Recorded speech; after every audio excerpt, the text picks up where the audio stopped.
Horizon Thunder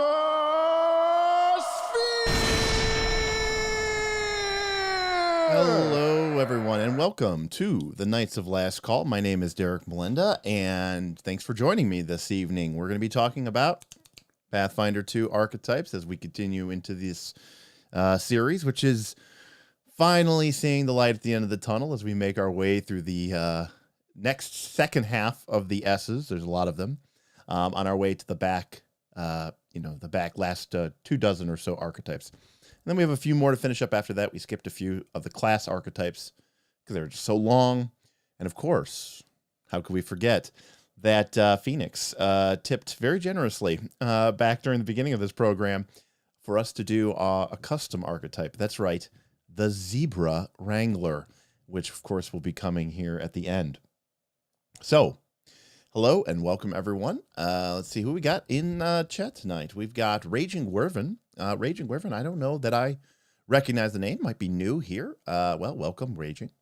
Frostcheck is here, saying that it's definitely not the same as on the VOD. I appreciate that you like being here in person. Isaiah is here, is about to be back.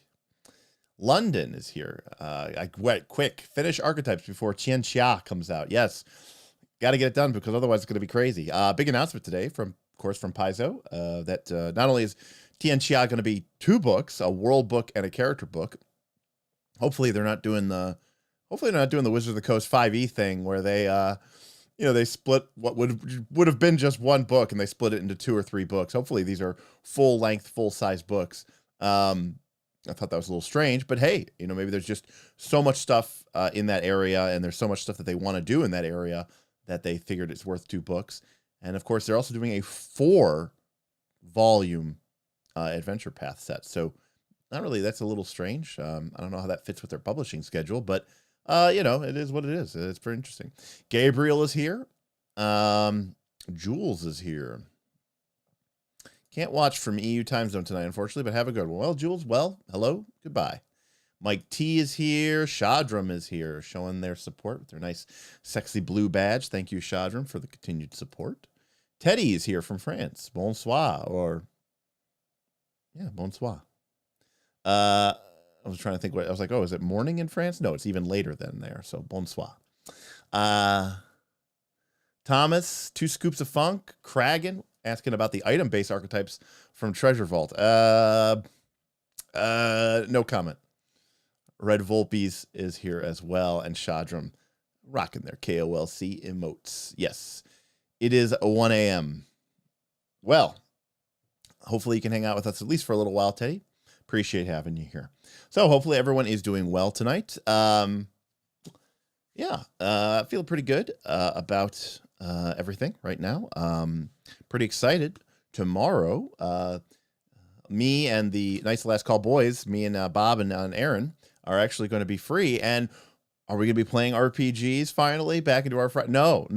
We are giving up our Friday so that the 3 of us can all go up to the studio and work so that we can finish our studio so that we can get back to playing more games, actual plays, and doing some live streams in person live. So really looking forward to that. It's been a long project that we really started end of last summer. So it's been a long time coming and very excited now to be in the back end of that. So looking forward to that a lot. And of course, hi, my name is Derek Melinda. Like I said, if you want to show your support for the channel, please remember to like and subscribe if you're not done so already. Click the bell so you get a notification whenever we go live. We go live Tuesdays and Thursdays, but we also sometimes publish videos, and we also sometimes go live on Sundays or Fridays or whatever random days. Sometimes we'll do a 5-hour stream on Friday because we want to talk to the people and we're having a good time and everyone's throwing out their support. So I'm very, very excited. I'm very, very excited about everything that's going to be happening this year at Night's Last Call, and really looking forward to the future with you all. All right. Well, how about we get into it? KC says, what is left? Another coat of paint and some set dressing. KC, well, we finished painting the walls. we just need to, yeah, we need to do the dry brush coat on 5 of the 8 wall segments. We have 4 pillars that are part of our set. Those have been textured. They just need to be painted. So that's all going to get done tomorrow. We are going to be making 4 fake prop torches for the walls. I bought the LED flame light bulbs and the light pendants on Amazon this week. So we are going to be mocking up those with foam this month or tomorrow. I might do that during the day and afternoon after I get done with work, but before Bob and Aaron come over. Then the set is done. Now we still have one big important thing to decide, and maybe I'll help. Maybe we'll get some feedback from the community, the people here. But we have to decide how to paint or how to finish our table. I don't know if I want the table to be a light color or a dark color. Like if I want it to blend in, or if I want it to sort of stand out. Either way, I want it to be fairly neutral, and I don't want it to be distracting in its brightness. But it's got to fit with the tone. It's got to fit with the feel, the theme. So that's like one thing we really do have to decide. But then everything's done. We have to set up the audio and make sure that everybody can be heard correctly and all that other stuff, and run some wires and some cabling. But then we're pretty much good to go. Yeah, we do have to cover everything with glitter. Yeah, I don't want the set to be like a black hole, where we have these sort of dark colored walls and this dark colored table. It'll look a little too dingy and dark, but that's also true. Yeah. If it gets dusty or dirty, if it's dark, you might be able to see it too much, but that's a good point as well. Yeah. So let me see, I know we're live here, always fun.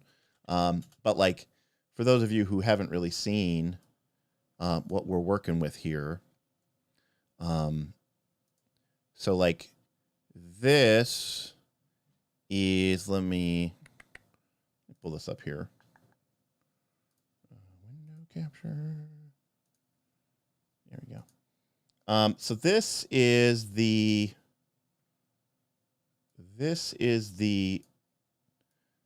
wall today. Now this is obviously being lit by the by the office lights, which of course are not going to be used. We have studio lights that are going to be lighting it more dramatically. So these are our walls that we're using, and yeah, it's got a face. Yeah. Now this is an example here. Like I said, we actually have these pillars that we are assembling and building to cover the seams, and also now, of course, when you're zoomed in, so this is actually a player's wall side. So you're basically going to have 2 players, and from the perspective of the camera, they're going to be kind of flanking this window. Then they're going to have 2 pillars which cover up the seam between the panels, and then there's actually going to be torches set in the center of each of the walls that have the small little windows on them. So we're really looking forward to that. And then the issue, now again, this is an older picture before we started painting, but like this is the table, and as you can see right now, it's in its sort of raw state, in its sort of bare wood color. So we do have to decide what color we want to paint the table so that it blends in with the the walls once they're all painted. I figured I'd wait till they're all painted, and then we could kind of make a decision about what color is the best color for the wood, so that it shows off and it likes, and of course get the lighting right and everything. So anyways, fun times had by all. All right, let us get into it. Am I going to use those lamps with the fan and the fabric fire? Galarian, I thought about it, Gid, but no, because I don't want the sound of the fan to get picked up by the microphones.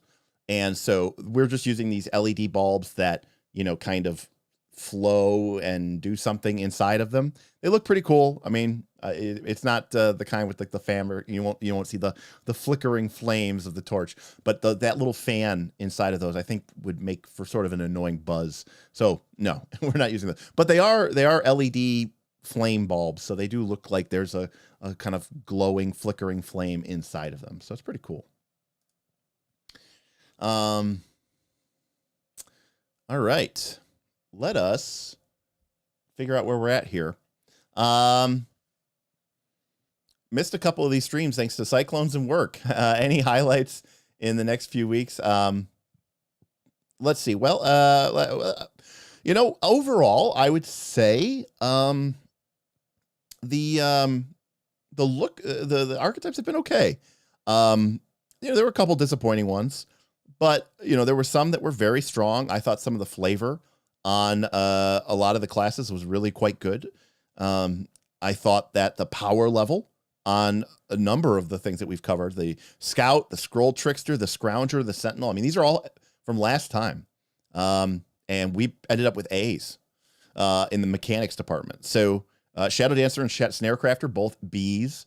The sixth pillar had obviously been nerfed, so it dropped down to what is totally a reasonable C. So if you look at like just the S's, if you look at the sheet, what we got up on the screen, you can see that overall, I think so far the S's have been pretty, they've been pretty nice. No real big complaints for me, and I've been pretty impressed by some of the archetypes in terms of the flavor and the delivery. There's some weird ones. Scrollmaster is a really, really, really weird archetype that has some really, really unsettling implications based off of the language in it, but we'll get into it. Check it out from last time. It was we spent a lot of time talking about the Scrollmaster. Okay, so today we are going to start off with my favorite. By the way, tonight's tip goal is the KOLC Road Trip Support Fund, Day 4. For those of you who don't know, we are building a table for one of our patron members who won a contest last year. Everyone in our Patreon was entered, and one lucky winner won. And I am a amateur, semi-professional woodworker, so I am going to be building Laughing Outlaw, their own custom gaming table, Wormwood style, if that's what they want, or whatever suits their. If they want to do some sort of cool thing with a TV built in, and of course we are going to bear the cost on that entirely. But we are also going to be hand delivering it and shipping it to them, and setting it up for them, and hopefully playing some games with them. And of course, Laughing Outlaw lives in San Diego. And of course, it's not just me. I'm bringing the boys with me, and of course, it's a company trip, so Night to Last Call, that means me, is paying for all of it. So, at the suggestion of some of our patrons, we've been doing these sort of support drives over the last couple months to pay. We're for the road trip.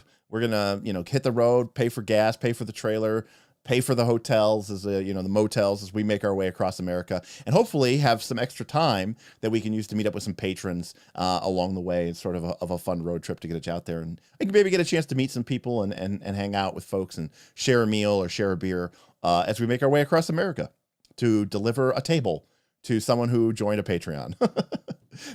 No one ever said we were very smart, but we appreciate it. And so far, we've had several of these. And then just last week, somebody came in out of nowhere, anonymously donated $250 and for the support fund.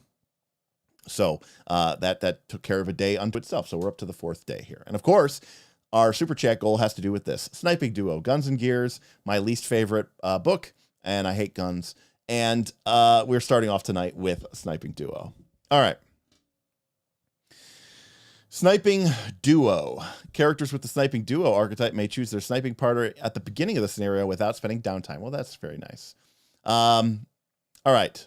So this is a 2-person archetype that lets you work with a spotter to be able to shoot better.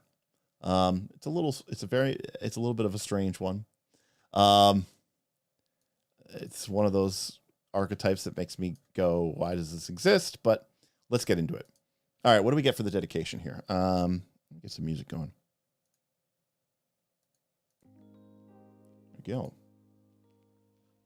All right, so the dedication is you have to be trained in a bow or firearm. I particularly find this hilarious. The idea of a, spotter for a bow.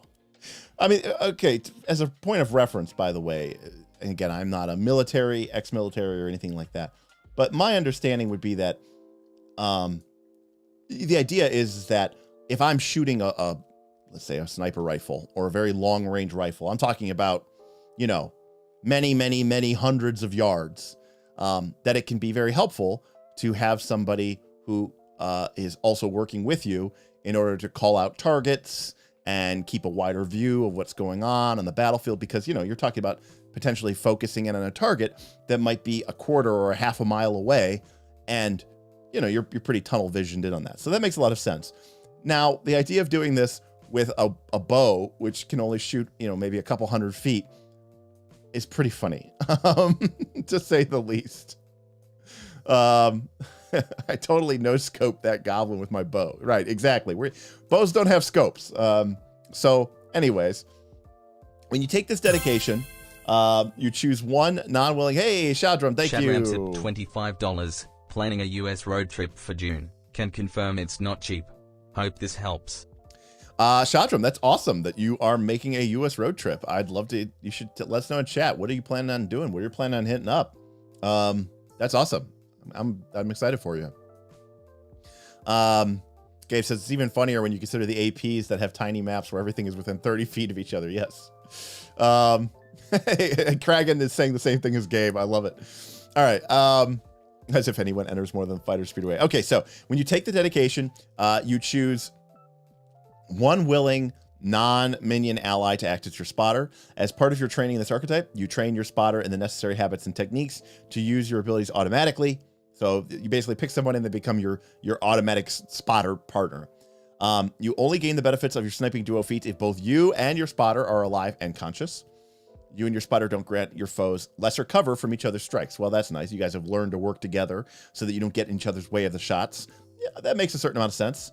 Whenever you or your spotter successfully strikes a target, the other member of your duo gets a +1 circumstance bonus per weapon damage die on the damage roll of their next strike made against that target before the end of their next turn. And you can change this training with, 3 days. Fundamentally, we get what they're doing here, but it is a little strange. Assisting shot is a fighter feat that they gain, which is basically, it's like a quasi aid, but you get to shoot them too. With a quick shot, you interfere with the foe in combat, make a strike with a ranged weapon. If the strike hits, the next creature other than you to attack the same target gets a +1 circumstance bonus to their hit, or +2 if your strike was a critical hit. I like this a lot if it wasn't press. But it is press, and I, generally speaking, not only do I not like, I think feats with the press trait are bad, but I also don't like the press trait in general, just because I don't like that it implies something. I mean, anything with a press trait is less likely to happen, and I don't like that you are spending your, hard-earned feats on something that mathematically is penalized to happen. So I just don't like, assisting shot. Anyways, I guess it's fine if you're a fighter because they have that, right? That's why most of the press things belong in the fighter, because the idea is, well, the fighter is so much more accurate than everybody else anyways. The fighter pressing is really only at -3 if you think about it, right? Because they were already up by +2. I get where they're going with it. I just still don't really like it. So, that being said, and of course, this is an example of where it gets better if you crit, which is fantastic, except it's with the press trait. So those two things kind of work counter-purposed to one another. You're excited to get the crit, but the nature of the press trait makes it so that you're less likely to get a crit. So, it kind of ends up being a little bit working against itself. Which I don't like. Not to say nothing of the least. I mean, now, at its fundamental basis, there's a premise here that I really do like. I would just rewrite and reword this feat entirely to use the aid mechanic, which already exists in the game, and just use that. That's all I would do. But anyways, covering fire. So this is unique. This is from the gunslinger.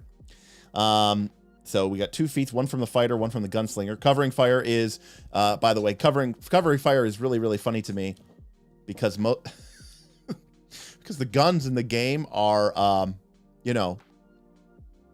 this works with a firearm or a crossbow. Now, again, I am not a military expert. I am not trained in small unit tactics.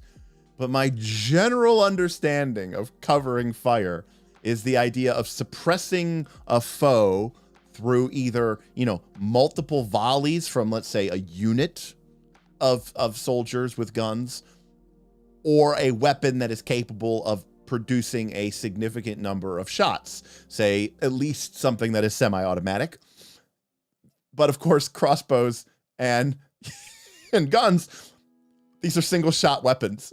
So it kind of begs the question of what's going on here. You have to, in fact, it has to be used with a firearm or crossbow. And it is, you lay down suppressive fire with one shot. Doesn't really make a whole lot of sense. To protect allies by forcing foes to take cover from your wild attacks with an S. But it is definitely not an attacks. All right, make a firearm or crossbow strike. The target must decide before you roll your attack whether it will duck out of the way. Now, what's interesting about this is that they can't. So what? They can't duck out of the way normally, right? What does this mean? I shoot at them. I'm shooting at them, and if the target ducks, they get a bonus to their AC. But then they get a -2 penalty to their attack rolls, right? So what if I just shoot them normally? They can't duck? How am I shooting differently with covering fire? I'm doing something that is now enabling them to dodge bullets. Whereas before, normally, they could not dodge bullets. So outside of this feat being very, very, very awkward and silly, it's also just a bad feat. As we learned from Magic the Gathering, giving your opponents options is never a good idea. This lets them decide. Do I want your feat to do something, or do I want your feat to do nothing? So anyways, plus it's just really, really stupid and weird. Yeah, you're shooting wildly, whatever that means. I don't even know what that means. Shouldn't shooting accurately be more scary and more cause for people to try to take cover than, I don't know, shooting wildly? Triangulate. All right, so this is our first actual archetype feat.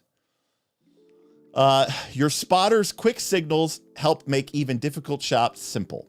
As long as both you and your spotter can see the target of your attacks, you don't take a penalty for attacking within your weapon's second range increment. The penalty you take for firing is -3 for the third, etc., etc. So basically, if you're making a long distance shot, your sniping partner spotter can help you, make the shot more accurate.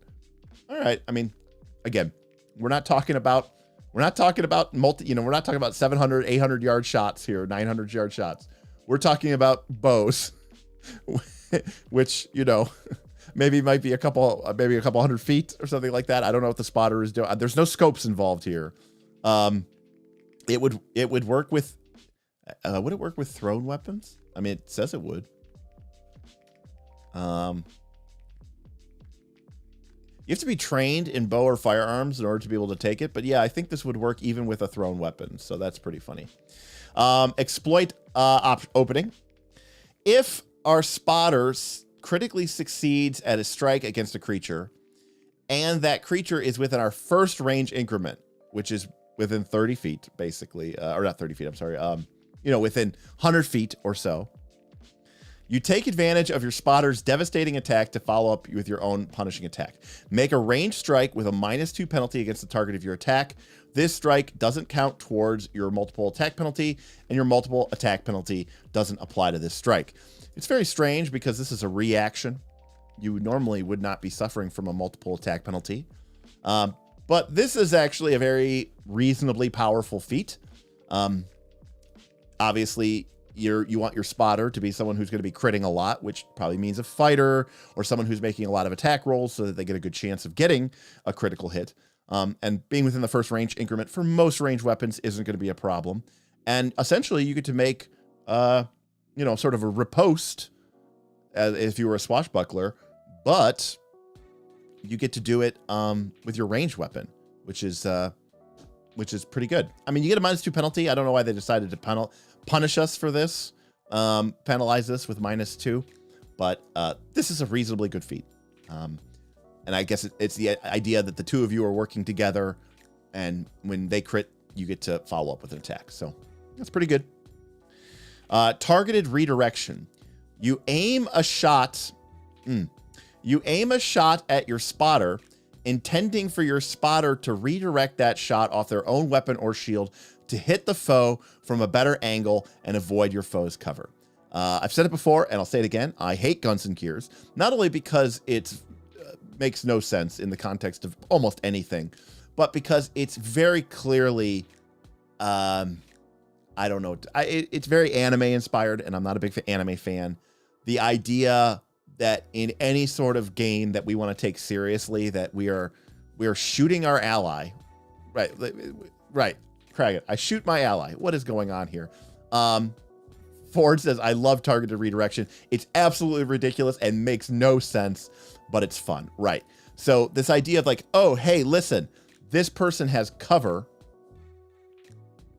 I'm going to bounce a bullet off of my ally so that they don't have cover. I mean, this makes all sorts of not sense. But you know what? Yeah, they punch the bullet. It changes its direction. Your spotter doesn't even need to be holding anything. Yeah, maybe. Okay, fine. Maybe it's more. I say anime. You're absolutely right. It could be more cartoony for sure. Now, Honest makes a great point. Why? Wait. You're shooting your spotter. Why not just say it's ricochet and you can just bounce off of something? Because they want you to work, because it's called Sniping Duo, Benny, and they want you to be able to work with your partner to Sniping Duo. Yes, very gunslinger from Dark Tower. Yes. I agree with that. All right, Duo's aim. 2 actions. With assistance from your spotter, you aim for an especially accurate attack. Make a ranged weapon strike against a foe, either within your spotter's melee reach or the first range increment of a ranged weapon your spotter is wielding. You get a +2 bonus to the attack roll and ignore their concealment. And if you're using a firearm with the kickback trait, you don't suffer the circumstance penalty to this strike for not having the required strength score. So this is aimed shot, basically. But you need a duo partner.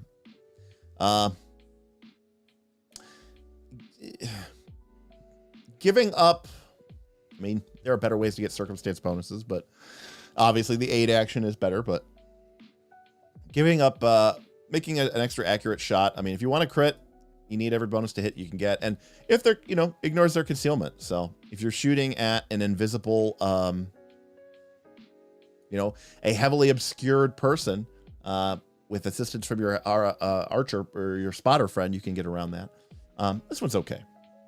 Vantage shot. You and your spotter take advantage of each other's attacks to momentarily hide and throw your foes off balance. When you successfully make a ranged strike against a foe, your spotter can use a reaction to attempt to hide, or make a stealth check, I should say. On a success, the foe becomes flat-footed against the spotter who just attempted the stealth check's next attack. Similarly, if the spotter successfully makes a ranged strike against a foe, you can use a reaction to attempt a stealth check against the foe's perception, and on a success, the foe is flat-footed against your next attack. So we're shooting them, and that distracts them, giving our opponent time, or our ally time to sort of, I don't know, get into their blind spot. That's a lot of, I mean, it's a free stealth check, not for hiding, but just for like momentary hiding.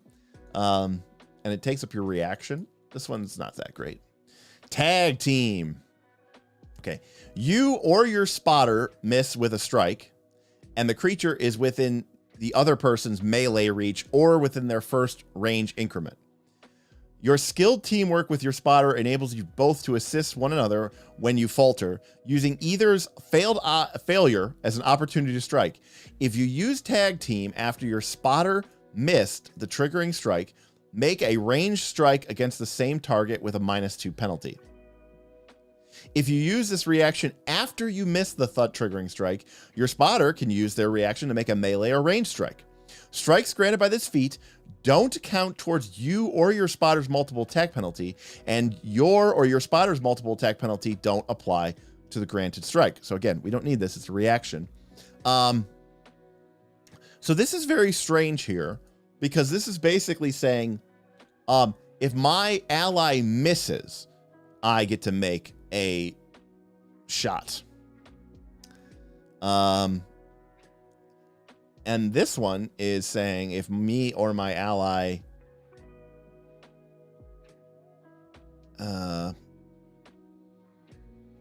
okay, so this is only if my spotter critically succeeds at a strike, then I get to hit them. And this one is if we miss with a strike, we get to shoot at them. But if I just normally hit them, no, I can't do anything. I can only help you. I can only attack them if I either you can only attack them if I crit or if I just miss. Why we get to get a free attack when they miss? I don't even know what's going on there, but all right, here we go. Deflecting shot from the gunslinger. You're always ready to take a quick shot to deflect a weapon or distract a foe. As a reaction, if you're wielding a loaded firearm or crossbow, your ally gets +2 circumstance bonus to their attack. By the way, notice you don't actually, am I reading this right? You don't actually shoot the gun.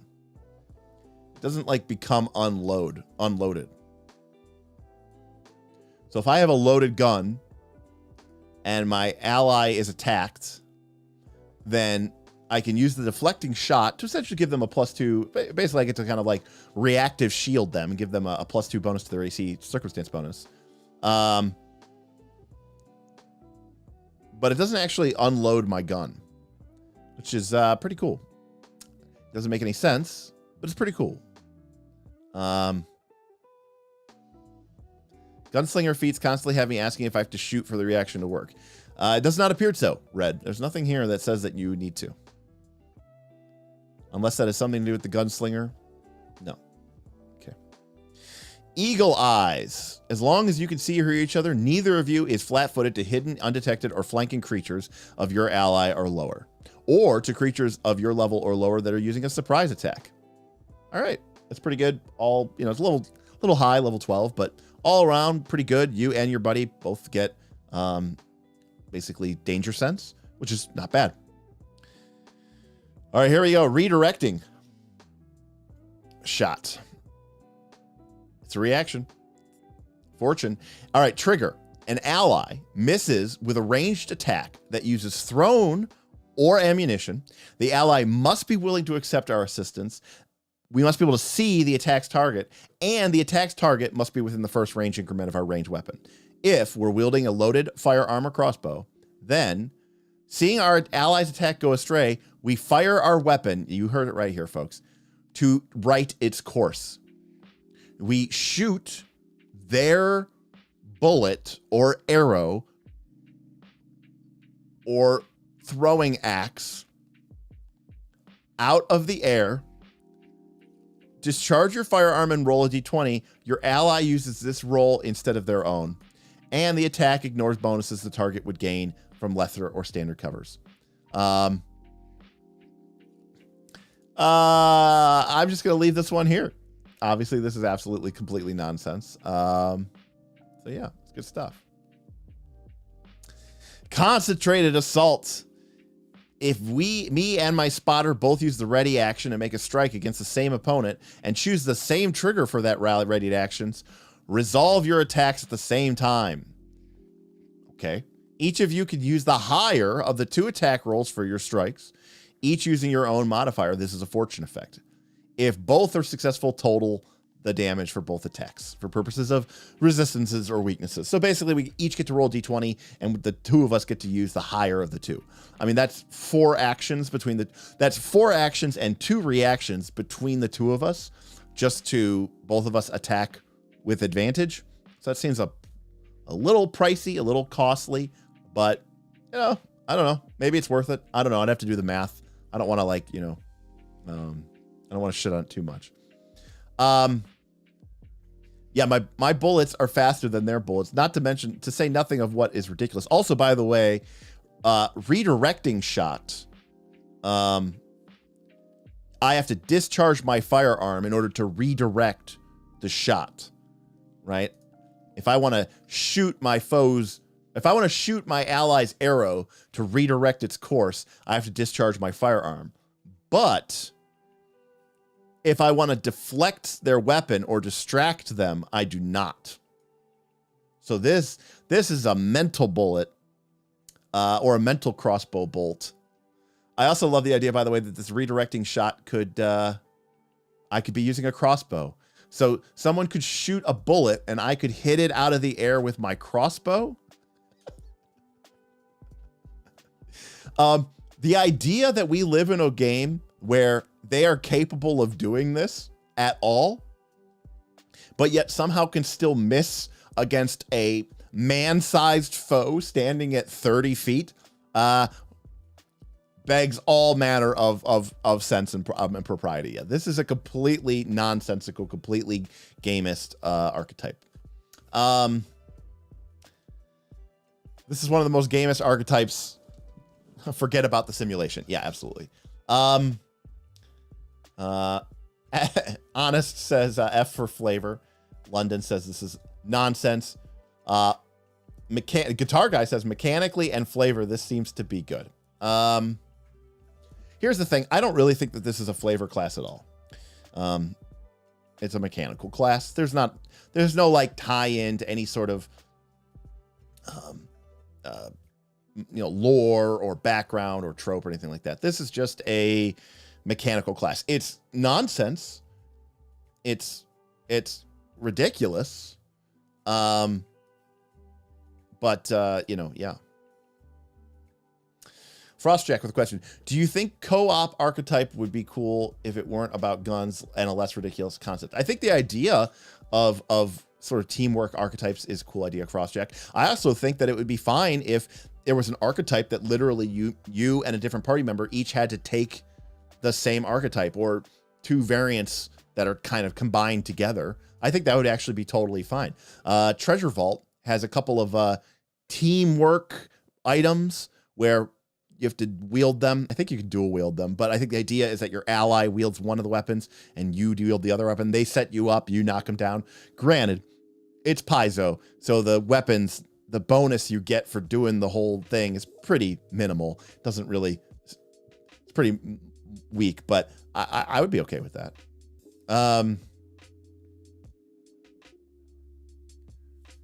It's a game where you can skydive without a chute if your acrobatics is high enough.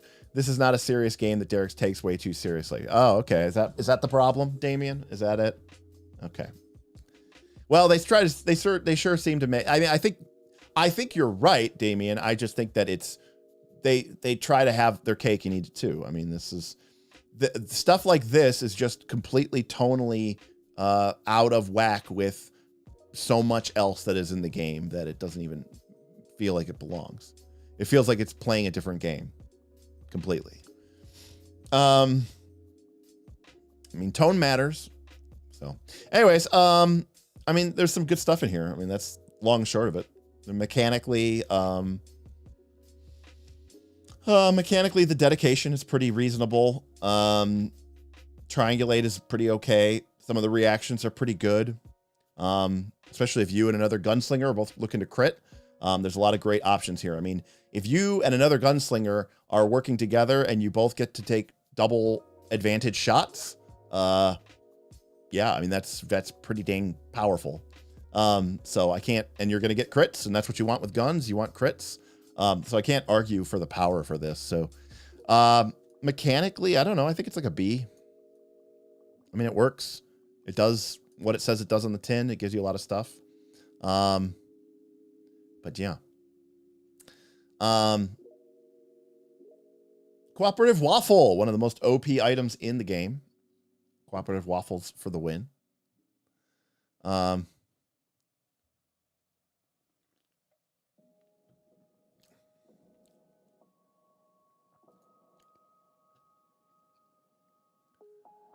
All right. Good stuff.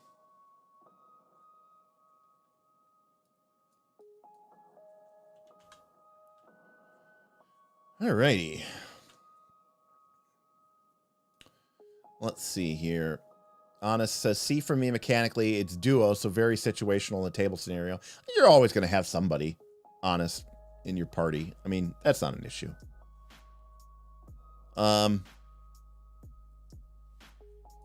do all the reactions work with the gunslinger's primary downside, though, reloading? Well, that's a good idea. That's the good thing, Red. A lot of the reactions don't require you to discharge your firearm. So you're not actually being penalized for the reloading. As silly and stupid as that sounds, the feats don't require you to reload. So, Gabriel says mechanical B. So what are you shooting with? Listen, Honest, we don't think about that. We don't talk about that.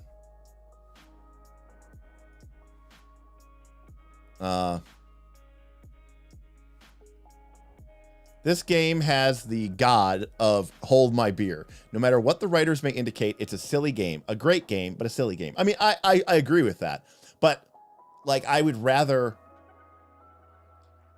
them just, yeah, I would rather them just acknowledge that, and that would be fine. Like you got to pick your, you got to pick your position. Like either we're playing the game where, it's supposed to be dangerous and deadly, and the tone is serious, and we should be taking it.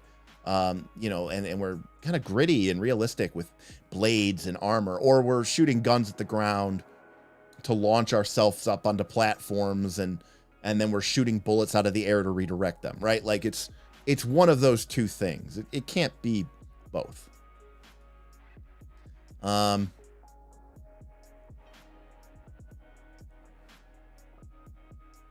Yeah, and I think that's the other thing. Even a silly game needs some reasonable suspension of disbelief. In my opinion, this one's just taking it too far. I do think it is taking it too far. I think a lot of the gunslinger feats take it too far.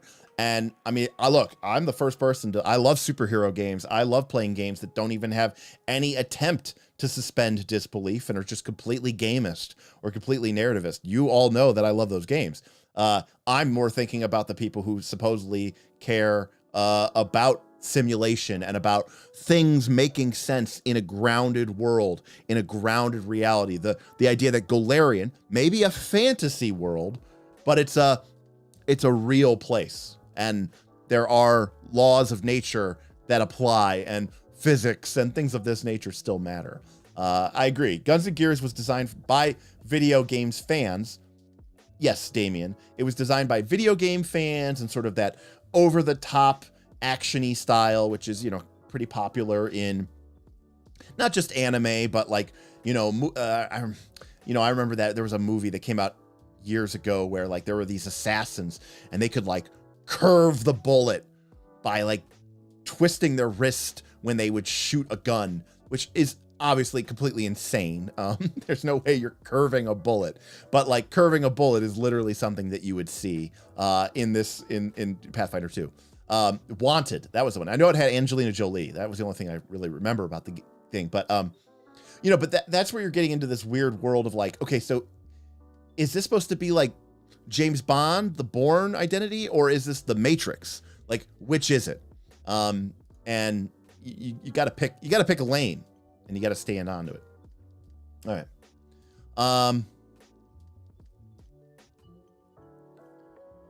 Soul Warden is next, and this comes from one of my favorite books, The Book of the Dead. Definitely one of my favorite books that have come out from them, I would say, ever, really. Pick a path, says Lance Quagmire. You might want to say, find the path, even. All right, you consider yourself an honorary psychopomp, a shepherd of spirits who ensure the cycle of souls. By the way, I still hate that name, psychopomp. A shepherd of spirits who ensures the cycle of souls progresses unimpeded. Although you're unable to safeguard the cycle of souls in its entirety, you strive to ensure each soul's time on the material plane proceeds without incident. Well, I think we can all agree that this is definitely heading towards flavor country already. And I'm okay with that. Let's see where we go with this. Soul Warden. All right, most of them worship Pharasma, and we are trying to have people move on in their life on the River of Souls. All right, so we have to be trained in occultism or religion. Makes a lot of sense. And we could take 10 minutes to emblazon Pharasma's sigil, a spiraling comet, onto a shield or tabard or prominent object. The symbol doesn't fade until 1 year has passed, and it becomes a religious symbol. So this is literally like emblazon armament, which is a cleric feat, a level 2 cleric feat. However, we also get kind of a sting effect here. Kragen tip Hey, $10. Kragen. Can we get a count on exactly how many anti-undead archetypes there are? You know what, Kragen? You know what? Maybe we'll do that. Maybe we'll do that when we're done. My guess is a lot. I mean, I'll say this. Kragen. If you wanted to do a undead based game, let's say you wanted to, you know, really be, you know, do some sort of, you know, a ghost hunter, undead, Ghostbusters, undead. You have a lot of choices to choose from. You have a lot of choice. Psychopomps are what they're called in mythology. I know they're called that in Earth mythology. The name is like too Greek. It's just like, it's too Greek to me, I think, is what it really comes down to. I don't know. It doesn't stir my imagination the same way that, you know, other terms do. I just think for something like the idea of a psychopomp, I just think like a more evocative and flavorful name would be cooler than like the, you know, yes, like psychopopics. Yeah, fuck them Greeks. Greece is great. I love your tzatziki sauce. Anyways, point is we can our holy symbol glows if undead are near. We get disrupt undead, which is horrible cantrip at will. Great, cool. And if we get at least 2 more feats, then the spiral starts glowing in bright light when the undead get closer. All right, hey, this is literally a class feat. You know, it doesn't give you +1 hardness or whatever to your thing, but horrible cantrip. What did I miss? Disrupt undead is a horrible cantrip. That's what I was trying to say. So this is okay dedication. We get some cool auto undead detection. Don't mind that. And again, we get emblazoned armament without the +2 or +1 to your shield's hardness, but who really cares about that? That's a reasonable point, Damien. That's a reasonable point. I mean, granted, I don't think anybody should be casting that many cantrips, but that is a good point. If you were being this, it would probably be useful. All right, we get, now keep in mind, by the way, all we have to do is be trained. We don't actually have to be a caster here. We gain, choose from Bless, which is an okay spell. Disrupting Weapons, which is a fantastic spell, by the way, exactly against undead. Or Heal, which is obviously an S tier spell. You make this feat and it can't be changed once per day while your spiral is glowing. It's kind of a cool way to tie it in. You can cast this selected spell as a divine innate spell. So we get 1 spell. That's a little weak. 1 feat for 1 spell. All right, Domain Initiate. We get a domain. What do we get? It's like one of Pharasma's domains. So we get a focus. Basically, we get a focus point. We get a focus point. We get a focus pool. And then we choose 1 domain, a subject of particular interest to you within your religion from your list. So we get a domain. It's like picking up Domain Initiate from the cleric. I don't mind this for non-caster. That's okay. Getting a focus pool as a non-caster is pretty fun and pretty cool. They auto heighten, which is great, which is a lot of fun.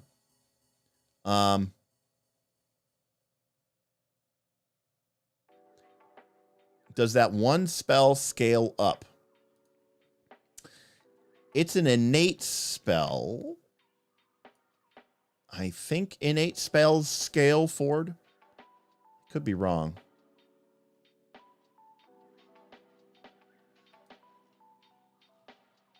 Familiars suck, and I don't know why we would get one, and what does this have to do with being a soul warden?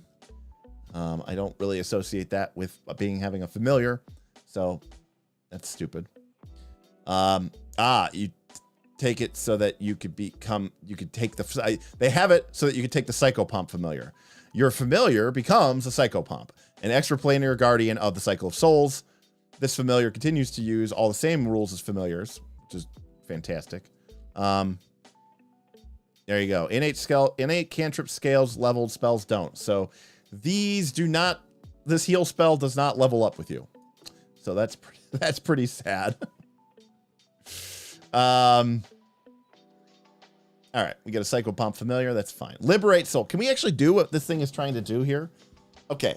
Once per hour, our sigil's glowing. We can take 2 actions and we can liberate a soul. We shatter the bonds imprisoning a soul. You attempt to counteract. Oh, we're in trouble. A possession effect or an effect, object, or spell that is imprisoning a soul, such as a bind soul spell, or a soul gem, or a devourer's devoured souls. And again, this will come up once or twice in an entire campaign, unless you are doing a campaign based around this. And that's why we have the flavor archetype, the flavor category, because yes, obviously this effect is completely useless. But if the whole point of your game is to go around freeing souls, then this is pretty cool, pretty flavorful. And obviously we're playing Pathfinder 2. So if this didn't exist, you couldn't do it, right? So in order to allow someone to do this, you have to make this exist. Now, I'll tell you, in my game of Pathfinder 2, I would just say, I don't know, make a religion skill check. I don't know. In fact, I would probably do something even weirder or wonkier than that. I would be like, okay, I think Smith, cleric Joran, in Quest for the Frozen Flame, I think he expended a heal spell slot, and then we made a religion check, and we turned it into some sort of ghost pacification ability that allowed it to sort of temporarily relieve the pain of a bound ghost, the painted tiger, the spectral tiger at Red Cat Cave. All right, we have to make a check. Your counteract level is half your level. Your counteract modifier is your divine spell DC minus 10. If your attempt fails, you can't liberate that until the circumstances have changed drastically as determined by the GM. All right, there we go. So this lets us do the thing that the thing is supposed to do. All right, cool. It uses the mechanics of Pathfinder 2, problematic as they may be, but it works. Spiral Sworn. All right. We create a cool spiral in the form of Pharasma to gain her blessing. For 3 rounds, it's 1 action, by the way.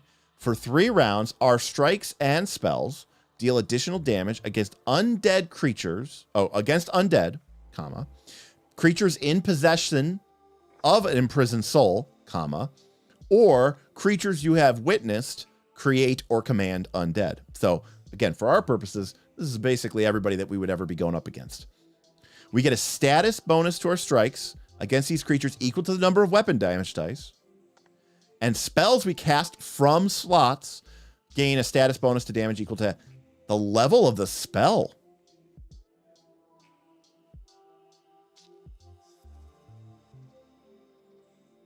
Huh.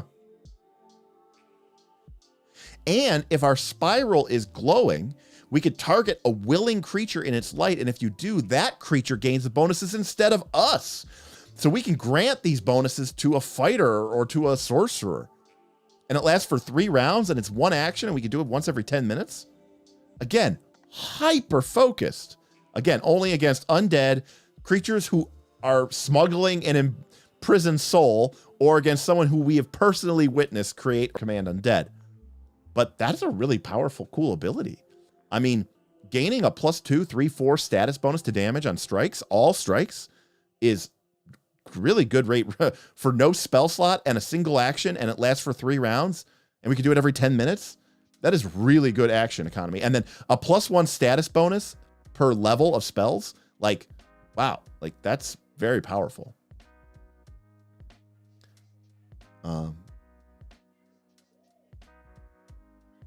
Kragan, command undead, despite not being capitalized, I believe is supposed to be a like an action, like a specific. Anonymous tipped $10 further down the spiral. Sworn. Thank you, Anonymous, for the $10 tip. Appreciate that.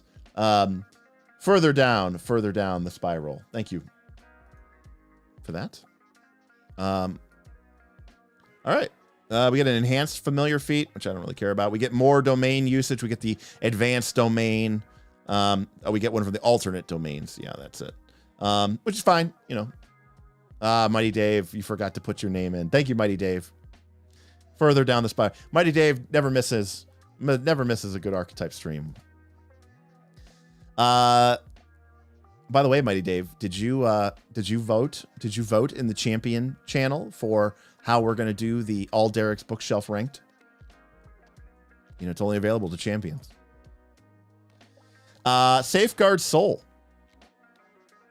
We gain a +2 stats bonus to saving throws against death effects.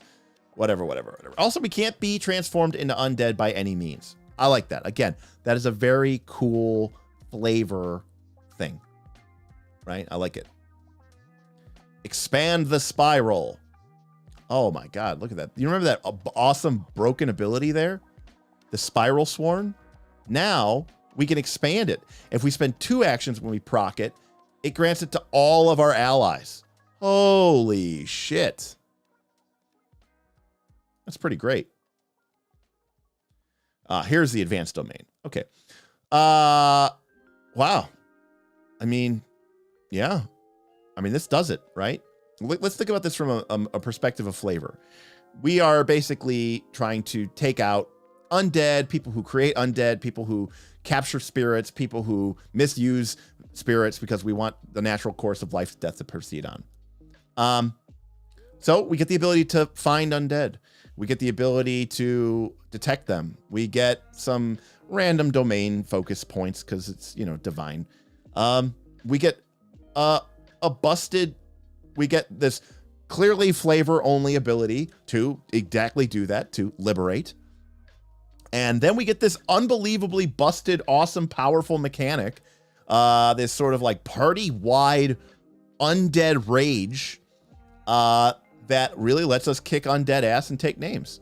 This is very solid. I'm very impressed with this. Now, I cannot give it a good mechanical grade because it literally does nothing unless you're fighting undead or people who mess with undead. So it has to be a flavor ranking. But I mean, this is a solid A archetype.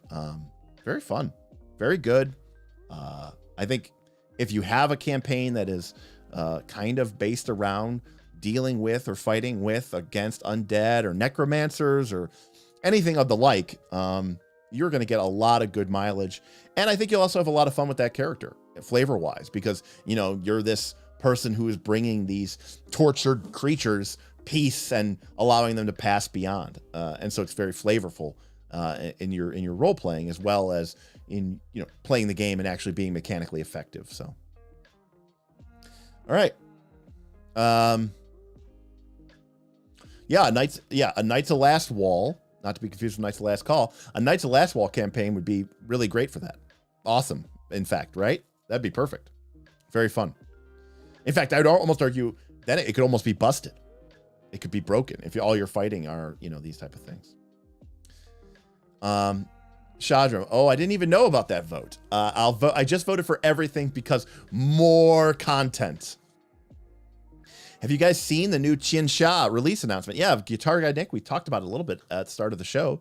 2 big books. Hopefully, they're not just splitting the books like 5e did for, you know, Spelljammer.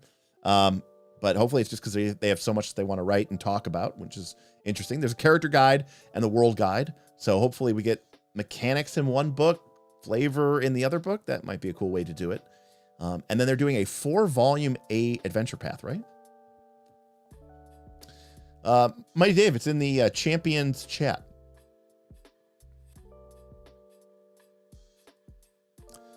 But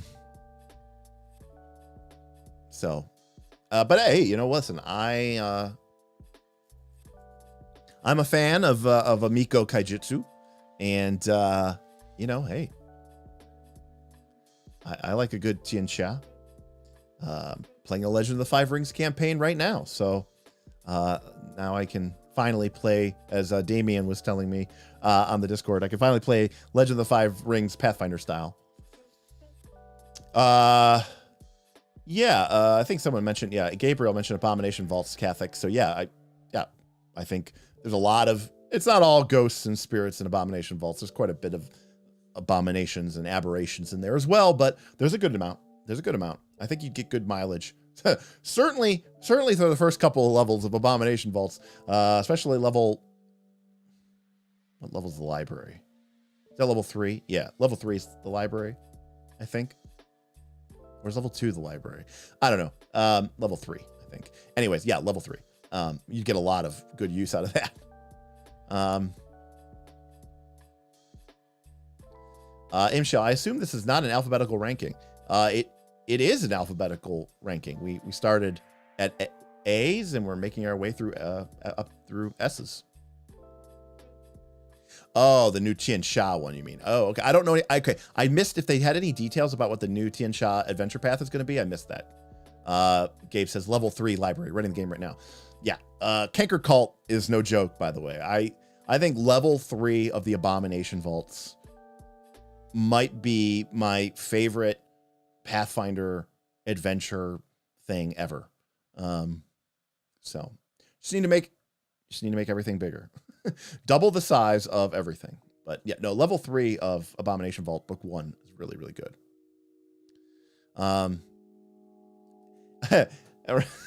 Rasley says, imagine loving Legend of the Five Rings and Tian Xia, and I'm going to add, you don't know this, Rasley, and Avatar, The Last Airbender, Legend of Korra.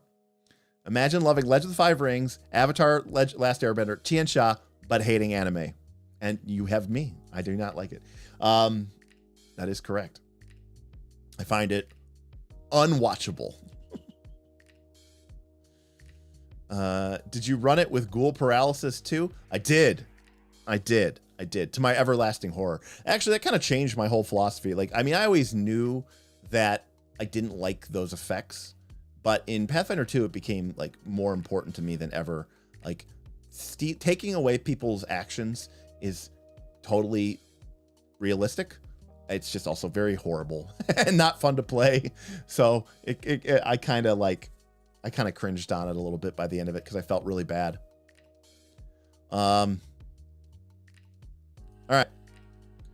So good archetype there in Soul Warden. All right, next is Soul Forger, which is uncommon from Secrets of Magic. A book which, I'm not going to lie, I'm a little mixed on Secrets of Magic. I normally would love books like that, but I found a lot of the subsystems didn't really hit the way that I wanted them to, and, you know, I don't know. Maybe you all felt differently, but it was a little bit of a disappointment for me as a book. All right, we have to have Wisdom 14 or the ability to cast divine spells. Your devotion to a cause unifies your soul with an armament tethered to the very essence of your spirit. All right, here we go. You manifest the power of your spirit in combat to realize your motivations. Flavor. You manifest armor, shield, or weapon as a soul forged armament. Got it. So basically, this, I'm not even going to be able to find it, am I? So basically, we are looking at, we're basically looking at Incarnum. Is that right? Is this what we're going to be looking at? Let me see if this is right. We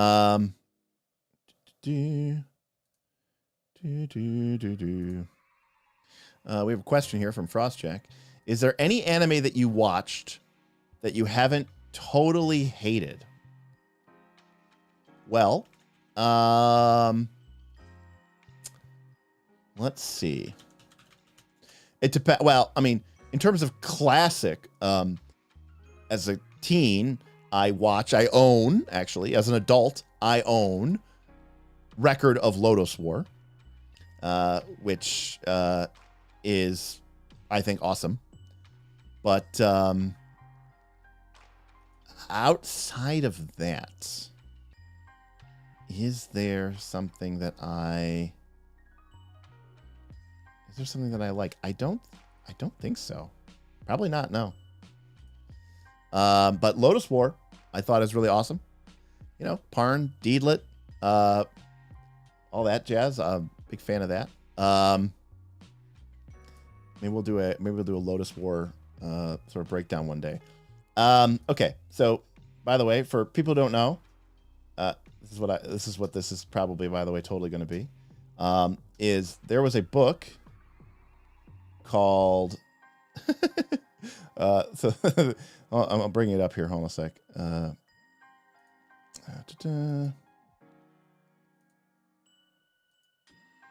here we go. So there was a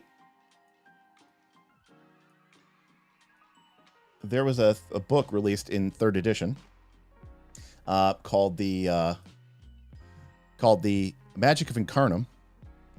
And Magic of Incarnum used this stuff called Soul. And by the way, the class that used this, that was designed around this, was called the Soulborn, as opposed to the Soul Forger. And you bind these sort of magical arms and armor and bind them to your soul. You actually bind them to different chakras, and you can use them to sort of, manifest different armaments. You can use them to create different weapons. And then they had this thing called Essentia, Essentia, Essentia, which were basically like special powers that you could use through your incarnate weapons. Here's some. They were all blue themed. Like there was like Cobalt feats, Azure feats, Cerulean feats, which I thought was pretty cool. And then you can see here like there's a feat to gain bonus Essentia points that you could use, and you could do these things called soul melds. So I'm gonna go out on a limb and guess that they just copied that. But you know what? Let's see if I was right. All right, Soul Forger. We get a dedication. We have to be able to cast divine spells or have a high wisdom. We can manifest an armor, shield, or weapon as a soul forged armament. Choose one essence power for that armament. Changing it takes a week.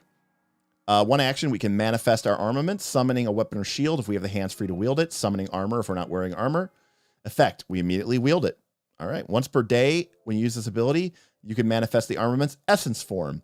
You gain its essence power until it's dismissed.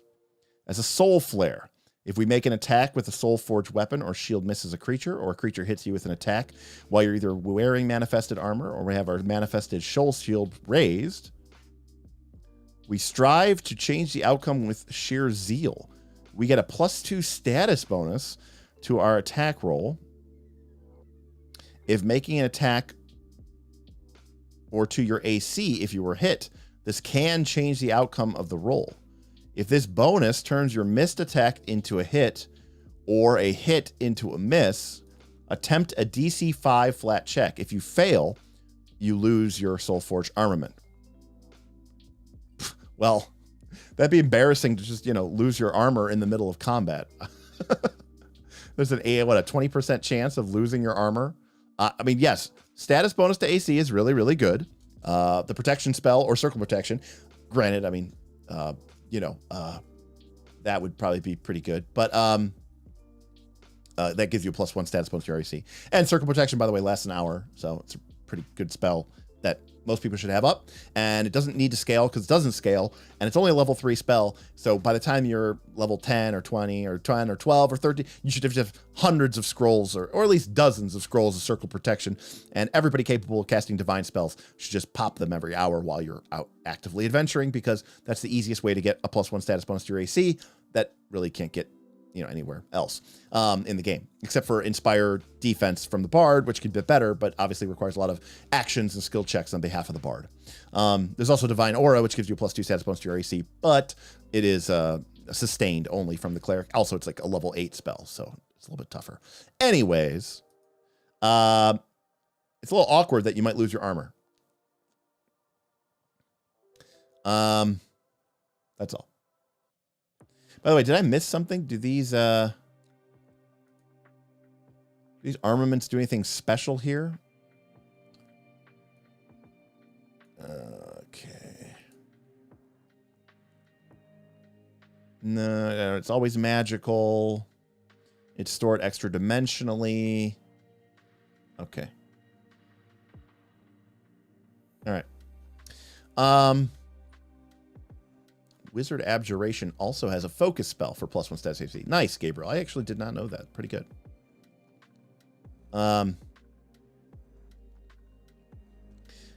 Guitar Guy says you don't need ammo if they're ranged. Oh, okay, nice. Right. I do know that there are essence powers, KB. We'll get to those in a second, because when we pick it, right, we get an essence. Choose one essence power for the armament. Okay.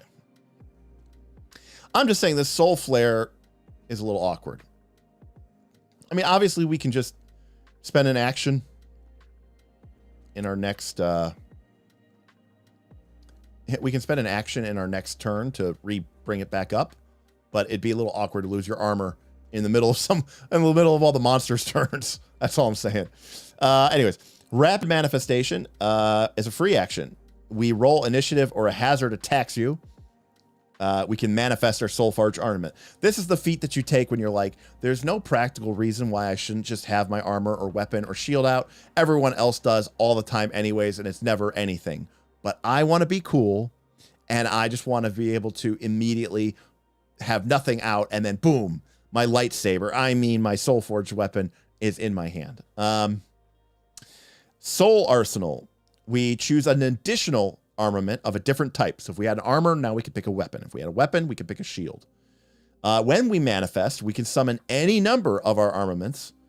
And when we dismiss the effect, we can dismiss some and not others. So now, yeah, we can be walking around basically just in cloth robes, and then boom, suddenly, oh, we've got magical glowing armor and magical glowing sword. So we're pretty cool there. And if we select it a second time, we get all three: sword, armor, weapon, so that we can be ultimate cool. All right. So we do get an essence power. Persona. All right. Adaptable persona. Armor only. When you manifest this essence form, gain your choice of a climb speed or swim speed equal to your land speed. If you're 8th level or higher, you could choose a fly speed instead. Corruption flaw. You take a minus 10-foot penalty to all your speeds. Damn it.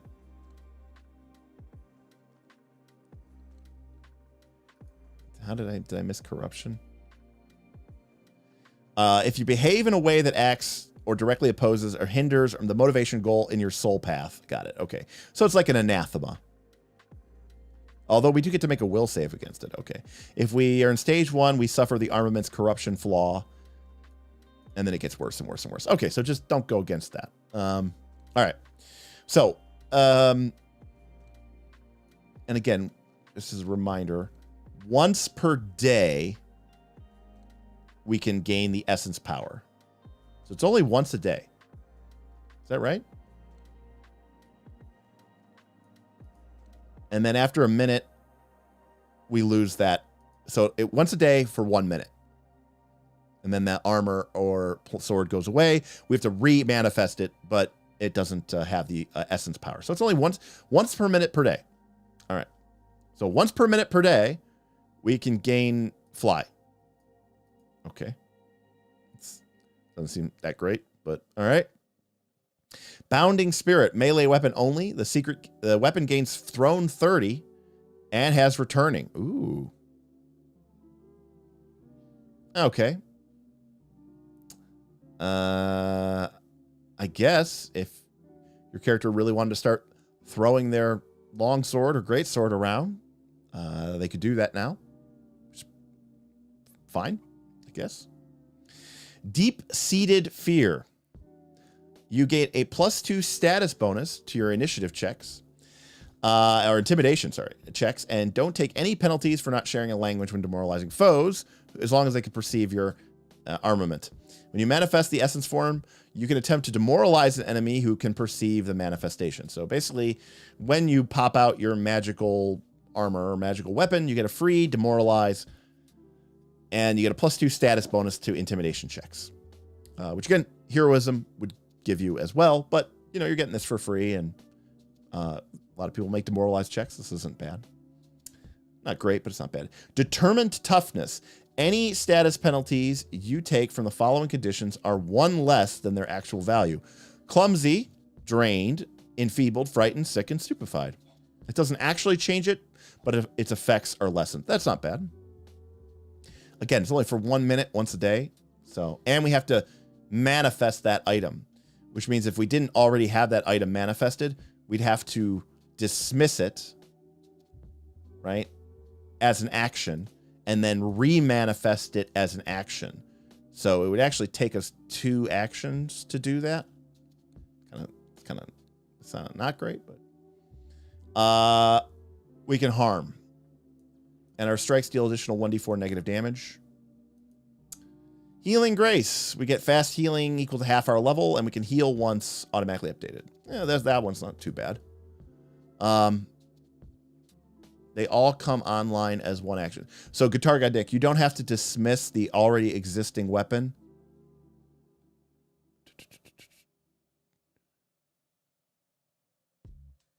Because it says here, once per day, when you use this ability, you can manifest its essence form. So if I already had out my armor or my weapon, and I wanted to use its essence form, I would have to dismiss it, which is 1 action, and then I would have to remanifest it, which is a 2nd action, but I would use the essence form when I manifested it. So I think it would be 2 actions. Unless I'm missing something, but it could be. Heroic Heart. You get heroism for a minute.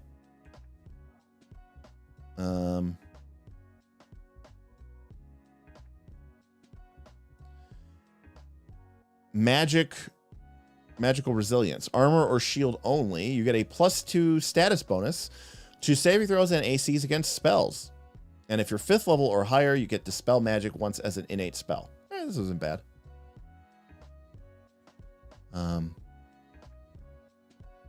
Planar Bond. We get, when you manifest it, choose a damage type. You gain resistance equal to your level +2. This is very nice. Because having that kind of, level +2 variable resistance, that's a lot. That's actually pretty good. Wish there was a way you could get this more than once a day. Planar Pain. Okay, this is even better. It's only +2 status bonus to damage, although status bonuses to damage is one of the hardest things to gain in the game. Well, and circumstance bonuses to damage. But basically, you can pick your damage type and get some guaranteed weakness vulnerabilities there. Both these are really good. Planar Bond and Planar Pain are both pretty dang good.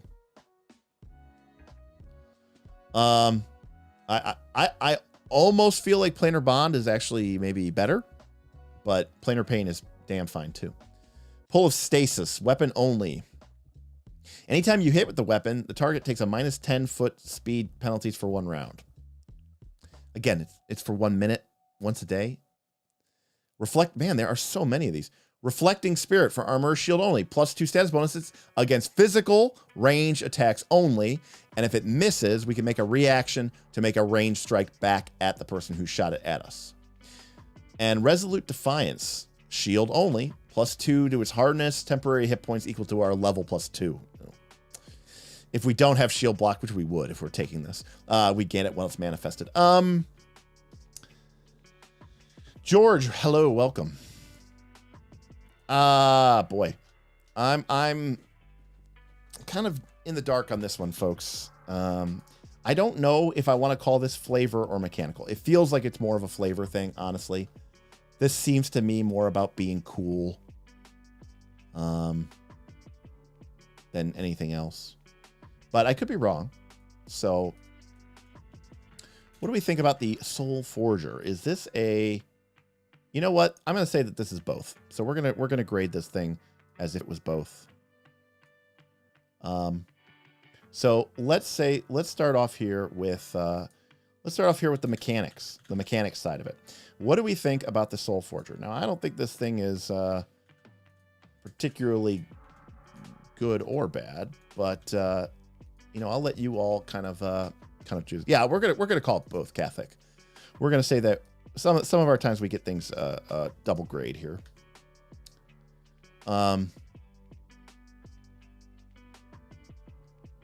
Because I could see mechanically you're getting a lot of choices here. Choices are good for the player. They're always good for the player.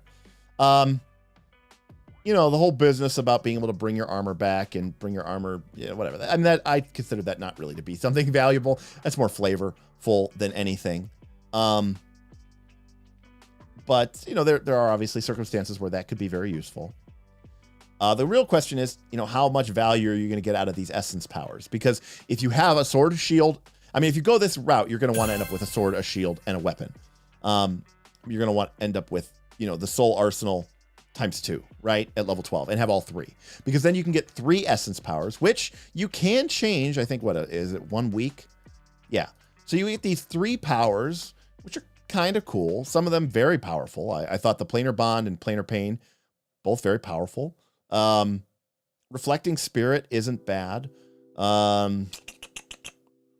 Magical resilience is not bad. Heroic heart, better lower levels. Higher levels, you just want someone to cast heroism on you. Healing grace is not bad. Harmful malice could be potentially really busted. So yeah, I mean, there's definitely some pretty decent power in there. We got a super chat from Joe. Joe says, fighter in my group uses this to great effect. He manifests as a shield, and if he loses it, he uses his combat flexibility class feat for open hand. Well, that is pretty sweet. That's a pretty cool idea, for sure. Reading lots of 4E has me calling these essence powers daily powers, and for some of them, that is not a favorable comparison. That's true. But, I mean, yes, you can use them once a day, Frostjack, and they are a power that you can manifest, but don't call them a daily power, because that would be very gamist and like a video game. It'd be like you're playing World of Warcraft, because calling something, saying that you could do something once every 24 hours, that's okay, but calling something a daily power makes it gamist. Overwhelmingly, everyone is saying B, and I think I like it. I like B. It's better than a C, and I think that that is fair. Now, what about the flavor? Here's my problem with this. This thing is supposed to be like you're bound to a cause, and we don't really get anything about it except for the whole corruption manifesting. I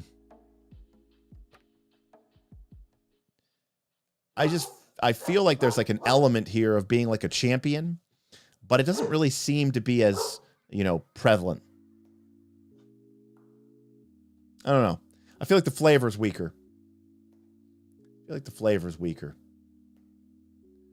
Like I'm not picking up the devotion, unifying the soul to our essence of our spirit, and we are so dedicated to our cause. Like, I'm not really picking that up from this archetype.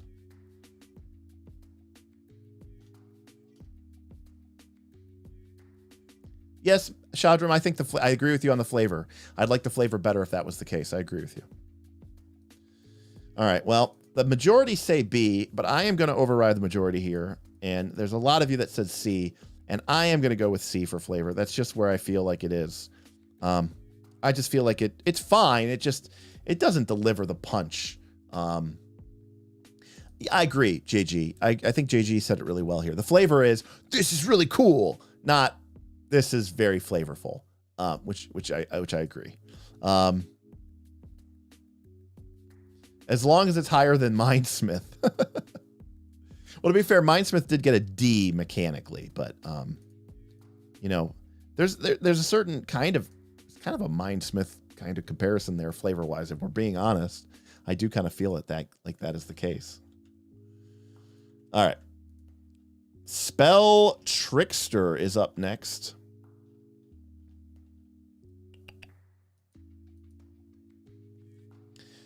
All right, this is from Grand Bazaar.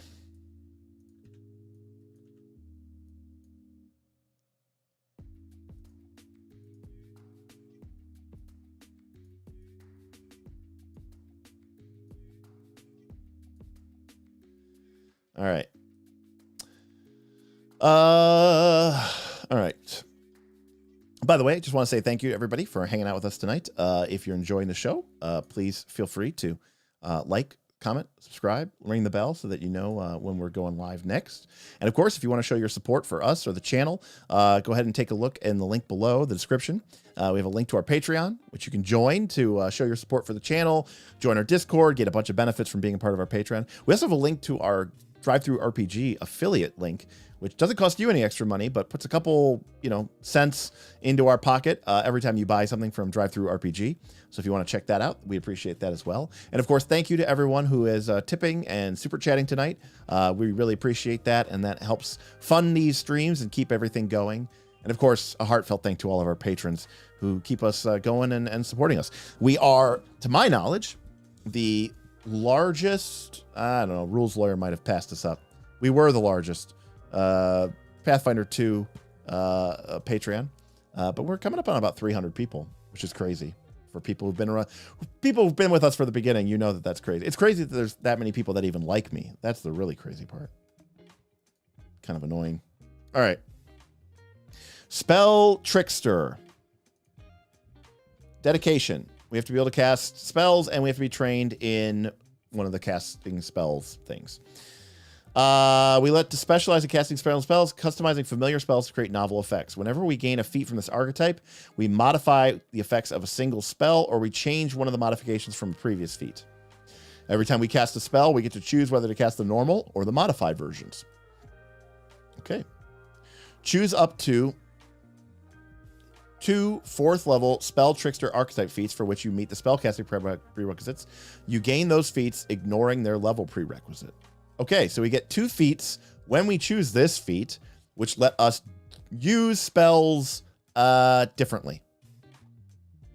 Damien says, this is a patch to all the spells added effects that they took out from Pathfinder 1, aka Flammable Grease. Well, then I am already in for it. Derek assumes we like him. You are correct. That was a bad mistake on my part. Jackal asks, tangentially remember, how many people took part in the first Northern Reaches? I want to say about 100, Jackal. Give or take. Not everybody played every day, but I mean, like, we had like a dedicated crew of, I'd say, about 50 players who were playing at least several times a month, some of them several times a week.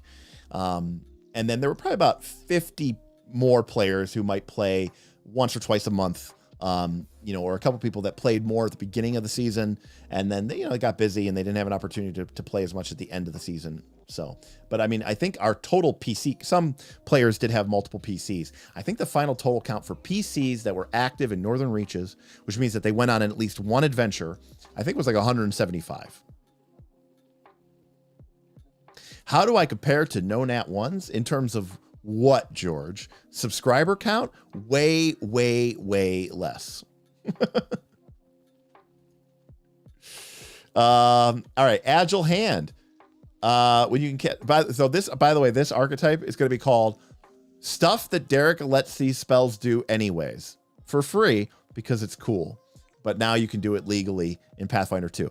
Agile Hand lets you use Mage Hand and use it to pick with Thieves Tools in order to pick locks. I literally did this all the time in Pathfinder 1. We had a rogue who used Mage Hand in order to remote pick locks and disarm traps. I let him do it all the time because I thought it was amazing and awesome. Agile Hand. I think it's silly that it has to be a feat, but A+. This is cool. This is the kind of stuff I want Mage Hand to be able to do. Barrier Shield. When you can cast Shield, you can create a solid barrier that you can use for cover, but not for blocking. So you can actually create physical cover with this. You can't use shield block. Oh, but you or only you can take cover. So you can spend 2 actions. This one's not as cool. Forceful Push. When you use Mage Hand, you can push somebody. Okay, why not? It's a cantrip. Shining Arms. When you cast light, it could be on one weapon. And if that weapon is, or you cast it on a weapon, they can be, if they critically hit, you can descend. Oh, this is a lot of stuff to dazzle somebody. Come on, come on.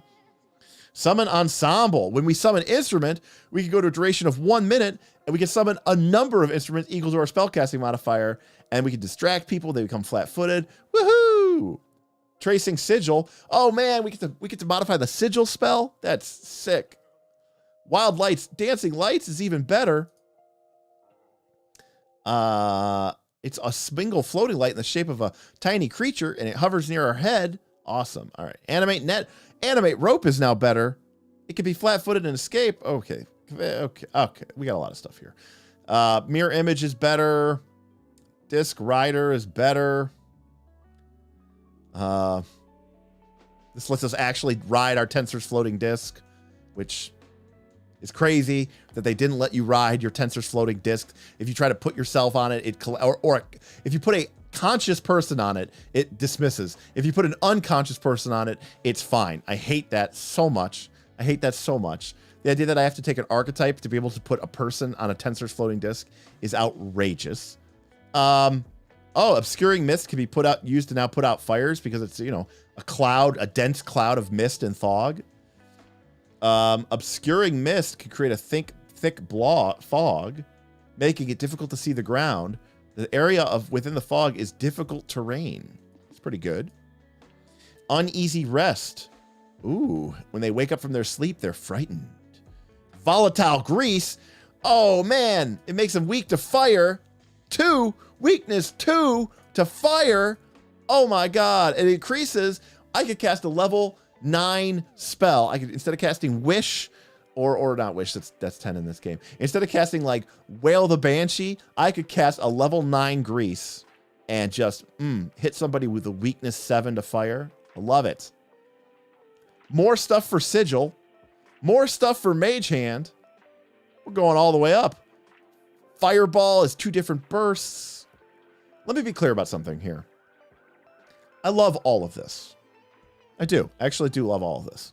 But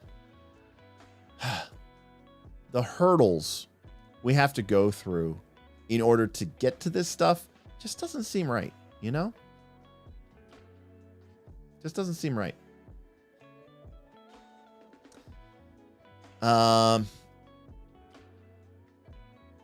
GM Scott says, Derek also assumed 300 people is a lot. Remember, this is worldwide.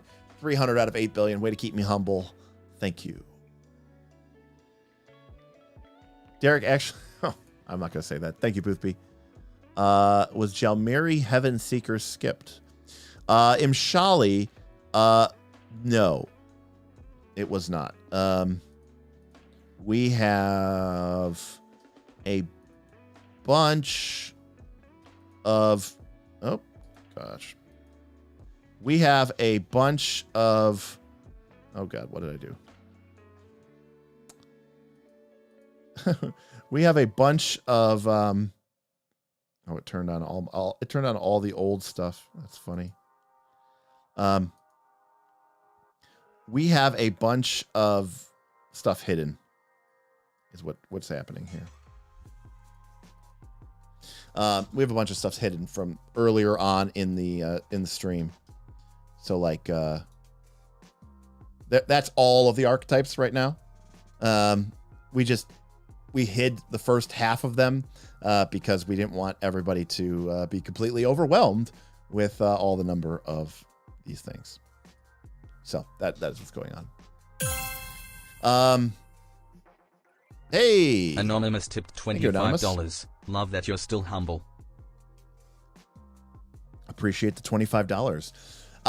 Yeah, very much still humble because I mean, look, it's you know, it's we're a small company or a small little company channel here. You know, we make some money. We spend most of it on prizes and on you know, stuff like new studios and new cameras for our show. You know, it's fun. That was from GM Scott. Okay, even with all this glitz and glitz, forgot to put my name down. I'm sorry, but GM Scott, you're losing your opportunity to be the hype boss. Thank you, GM Scott, for the tip. Yes. Look, I mean, this is really just about a bunch of friends who don't look, none of us are trying to make this a career. None of us are trying to make this our, you know, if it happens someday, that'd be pretty awesome. But, you know, the Knights of Last Call, we're all guys in our 40s or late 30s. We are, you know, we're well-established professionals. Like, we're not playing the YouTube game. So, like, I get that the fact that we even get to do this and not lose a bunch of money is pretty awesome. So, gonna go check the VOD later. See you, Gabriel. Take care. So yeah, I love all this. I just hate that you have to use class feats and stuff like that in order to be able to do this stuff. I agree with KB. You should get at least 2 effects per feat. There should be a meta magic feat that lets you boost it. I agree with that, Shadram. I think any of those would be good options. Yeah, I agree with Eladia. A lot of these seem like you should get more than 2 of them in return for 1 feat, just like the second level feat. Yes, exactly. I mean, I still think there's other feats that you would rather or potentially take. I'm such a sellout. My ambition is not to be a TikTok influencer. No. Yeah, that is true, KC. If we wanted to make this a career, we would have had daily OGL updates. No. We did not do, I don't think we did any streams about the OGL. I got an opportunity to go into Roll for Combat a couple times and talk a little bit about it, but not on this channel. Here's how I feel about this. I love this, but the way that it interacts with the game, I have to put it at mechanical C. It's just not really that compelling. It's not weak. It's not great. Taking a feat to modify 1 spell once is not a tremendous return on advancement. You know, oh, I did do Orc. That is true. To be fair, that was an hour and change, and then I ended up doing a 13th Age streams, but you are correct. Again, I want to be very clear about this here. I think that this is awesome, and I think that these effects are awesome.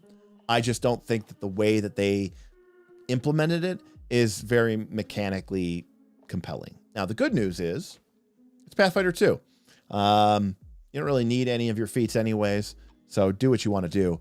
But yes, Isaiah, I am being generous. I would normally totally put this at D. I am giving it the bump to C because I do really appreciate what these mechanics do. And I think that this is the way that I would rather see the game work. I'd rather there be less spells, and I would rather the game focus on those truly memorable, fun, flavorful spells.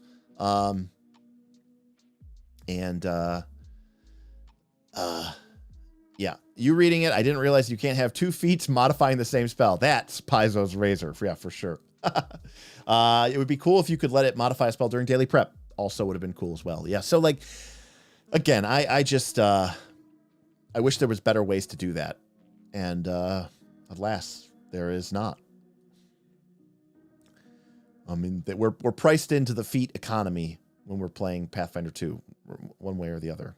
We can't really get around. Can't really get around that, unfortunately. All right, what's next? By the way, then thank you so much, everybody, tonight for the tips, the support. You all are incredible. Yeah, but if you dip in once, Satir, you can never. You have to take at least 2 feats from it. Oh, you get the 2 feats automatically. I wonder if that counts. If it does, you're right, Satir. That's actually not bad.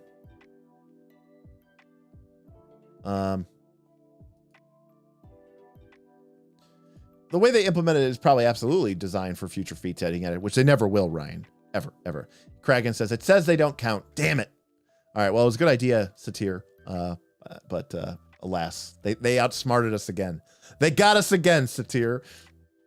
All right. Spellmaster. Now, Scrollmaster left us scratching our heads about how they intended Pathfinder 2 to be played. By the way, for people who did not recall, nice, Jim Scott. For people who don't recall, Scrollmaster gave you the incredible ability to not have to make a recall knowledge check to remember things that your character learned earlier in the day. That's right. According to the Scrollmaster archetype, if your characters, let's say, learn the name of a noble that they were supposed to meet up with, in order to remember what the name of that noble is, you would have to make a recall knowledge check. But the Scrollmaster archetype, because of their obsession with lore and details, does not have to make a recall knowledge check to remember the name of the noble that you are supposed to meet with. All right, so let's see if the Spellmaster does any better, because the Spellmaster is also a member of the Pathfinder Society. So anybody who is a Pathfinder agent can select one of these dedication feats as they make their way up into the Pathfinder Society. All right, so we can pick up the Spellmaster dedication at 6th level. Again, remember, we already have to be a member of the Pathfinder Society or an agent.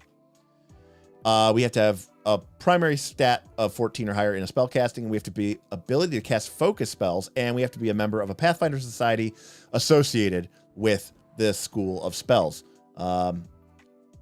Note, the following archetypes are uncommon, but are available to members of the Pathfinder Society. Got it. Yes, if you're writing down notes, you are a metagamer. Okay. Writing down notes about what your character knows is just as much of a metagame as using your player knowledge to say no, because you read the bestiary, to know what a creature's weaknesses are that maybe your PC had never encountered before. So, word of the wise, don't take notes. You're just going to be a metagaming power creep, power munchkin car op son of a bitch. All right. Notes are for cheaters. As a spellmaster, you are adept at identifying magic. You get a +2 circumstance bonus when you identify magic. Wow. And if you have the Wayfinder Resonance Tinkerer feat, you can change the cantrip you choose for that feat each day during your daily prep. So you get a swappable cantrip. But this is all in all pretty weak dedication. Familiar form. You use your magic to transform into a small creature that typically serves as a familiar. You get a focus spell, familiar form. It lasts for 1 minute, which is pretty much the big limitation here. Look at me. I'm the familiar now. All right. We can become a bat or a rat or whatever. But despite being in the battle form, we can retain the ability to cast spells. And eventually, when we are 11th level, capable of casting level 6 spells. That means that we are capable of casting the teleport spell. The clerics are raising people from the dead. Now, when we turn into a little bat, it lasts for 10 minutes. Okay, a couple things. Number one, this spell should have been, or this focus spell should have been focus 2 or 3, not 4. The duration should have been 10 minutes. This heightened 6, this should be like heightened 4 or heightened 5 at most. And the duration should be like an hour or something, or 2 hours or something crazy like that. And then at highest, and then like at heightened 6, this should just be as long as you want it to be. It's crazy. What is this? All right. Somehow still better than 1D&D Wild Shape. You know, Jackal, I saw a lot of people complaining about the recent Druid playtest, and I'll be honest with you, I have not read any of the 1D&D stuff. I meant to. I was going to do it for the channel, and then I just decided I didn't care, and then the OGL stuff blew up anyways, and I thought, okay, I'll just ignore it anyways. But I did see a lot of people bitching about the Druid. All right, well, that's a little disappointing. Cool idea, bad execution. Glyph Expert. You get a +2 circumstance bonus to find magical traps. And even if you're not searching, we get a check to make normal against magical traps. And if we attempt a saving throw against magical writing, which comes up a lot, you roll a success, you get a critical success. And if we get a critical failure, we get a failure. Well, again, very specific, but It's flavorful, it's thematic, and at least it works. All right, Surreptitious Spellcaster. You get the Conceal Spell Wizard class feat, which is a meta magic feat. Although it's not a wizard feat for you, you can use it for anything. And you get a +2 circumstance bonus to stealth. All right, so feat for a feat plus a bonus. It's not bad. Recover Spell, a new meta magic. An enemy's action disrupted your attempt to cast a spell since the beginning of your last turn. Oh, neat. So if our spell got disrupted, we can cast it again the next turn. We just have to pay an action penalty for the meta magic. Again, very limited. You're not going to get disrupted a lot in this game because they have to critically hit you in order to disrupt you. But I like this a lot. I actually like the idea of this. It's very flavorful, very fun. It's a little high power, but or a little high level for what it does. But I think it's very cool. Again, this is only going to come up a handful of times in an entire campaign. But I mean, you got the feats. You might as well use them for something. We get the Spellmaster's Ward focus point, and which is level 5. 1 to 3 actions. We like those. It's sustained up to a minute. We create 1 or more glowing runes. For each additional action, we can create an additional number of runes to a maximum of 3 runes for 3 actions. When we next take damage from a spell, a rune is expended to prevent 2d6 of that spell's damage. If damage from the triggering spell remains, additional runes are expended until the damage is completely negated or all the runes have been spent. So it's like a spell shield. Here's where it loses me, right here. Each rune presents an additional 1 damage for +1 heightened. Yikes. That's not going to scale well at all. Damage is typically going to scale by 2d6 per spell level. So this is going to really, really fall behind. It's cool, though. Thematically. Ward casting. Reaction. You attempt a flat check for steady spell casting, but you haven't rolled yet. Reduce the DC of the flat check from steady spell casting from 15 to 10. Yikes. If a reaction would disrupt your spellcasting action, attempt a DC 15 check. So we're basically going from a 25%, well, really a 30%, to a 50%, really a 55%. I know that seems like a lot, and it is, but it doesn't feel great. Like, you're not going to get disrupted often. And then when you do get disrupted, you have to have a feat that gives you a chance to not be disrupted. And you're like, awesome, I'm glad I took this feat. And you're like, yeah, you only have a 30% chance. Like, taking this feat, which is super specific and super niche, only gives you a 30% chance to keep your spell. And then you're like, okay, I took the feat and I took this feat. And you're like, okay, you got to be just locked, right? You can't be disrupted. No. Now you just have a 50% chance of keeping it. It's pretty crazy. I hate stuff like this. Communal sustain. Choose 1 spell with a sustained duration that one of your allies has an effect. You must be within 30 feet. The ally can sustain it as a free action. Well, this is busted. I love this. This is great. What a fun way to play with the action economy. Loaning out your actions to your allies to let you, I mean, you're not gaining any sort of action economy advantage, but being able to sustain a spell on behalf of your ally is pretty fun and it's pretty cool. Unfortunately, the range limits you a little bit. 30 feet's a little tough, but I think this is pretty cool. Spellmaster's Resilience. You get +1 circumstance bonus to saving throws against 1 tradition, and you get 5 damage reduction against that tradition. Interesting, but underpowered. Absorb Spell. Okay. Once every 10 minutes, as a reaction, if we critically succeed against a saving throw, and that spell is of a level we could cast. So, a couple things to note here. Number 1, we have to critically succeed, which is already going to be kind of tough. And it's got to be a spell that we can cast. So for some odd reason, a powerful enemy sorcerer casts a higher level spell on us. We will not be able to use that because we can't do that. Absorb a spell and store it in your body. If you're a spontaneous caster, you can cast this within the next 10 minutes. And if we're a prepared caster, we can replace one of our prepared spells with the absorb spell. So Doesn't even give us the slot if we're a spontaneous cat.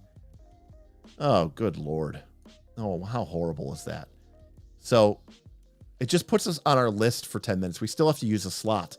And if we're a prepared caster, it just replaces one of our already existing slots. F. All right. I cut it off. All right. Spellcaster's Tenacity. You critically fail at a saving throw against a foe spell, and that spell was cast or created with the tradition of magic, which we chose. So it's only going to work against one of 4 traditions. You fail the saving throw instead of critically failing. And it's once a day. What do we got here? Nadine asking about the Captivator. S tier would imply that it is broken and busted and probably should be nerfed. It's too powerful for the game and takes away choice from other things, to be clear, though. S tier. Just a B.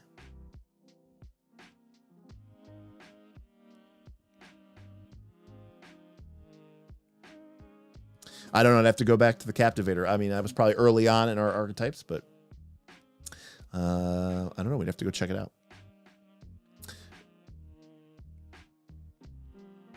Anyways, here's the thing. Here's the problem I have with feats like this, by the way. You're excited to use it. You got it at level 14. It's only usable once a day. But you have to critically fail in order to use this. And it's weird to put yourself like excited to critically fail in order to use something. This isn't as bad because it upgrades the critical failure to a failure. But feats like this never really make me feel that good. Lastly, we get Master's Counterspell. All right, we got to be a master in spell casting. A creature casts a spell that we have prepared, and that spell was cast or created with the tradition of magic, which we have master proficiency in. When a foe casts a spell and we can see its manifestations, we can use our magic to disrupt it. If you are a prepared caster, you can expend a prepared spell to counter the triggering creature's casting of the spell. If you're a spontaneous caster, expend a slot. It must be at least as high as the triggering spell's level. You lose your slot, then attempt a counteract check, and you take a -2 penalty to your counteract check, although we might waive it if it's particularly appropriate. So this basically lets us counter with anything, but it can only counter spells that are our level castable or lower, but we get to do a free counter check. I mean, this does make counter magic a lot more useful and powerful, hands down. And I do like that they add in, this is very, the GM might waive this penalty if it's particularly appropriate. I appreciate that. So yeah, this is very powerful. This is fun. It's good. Mobile Magical Combat. All right. For one action, we stride once. If we end our movement, we get to make a melee attack. Huh? Where the hell did this come from?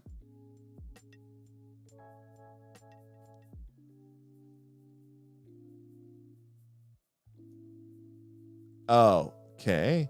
Suddenly we're like a Gish. So we cast a spell and then we can move and strike.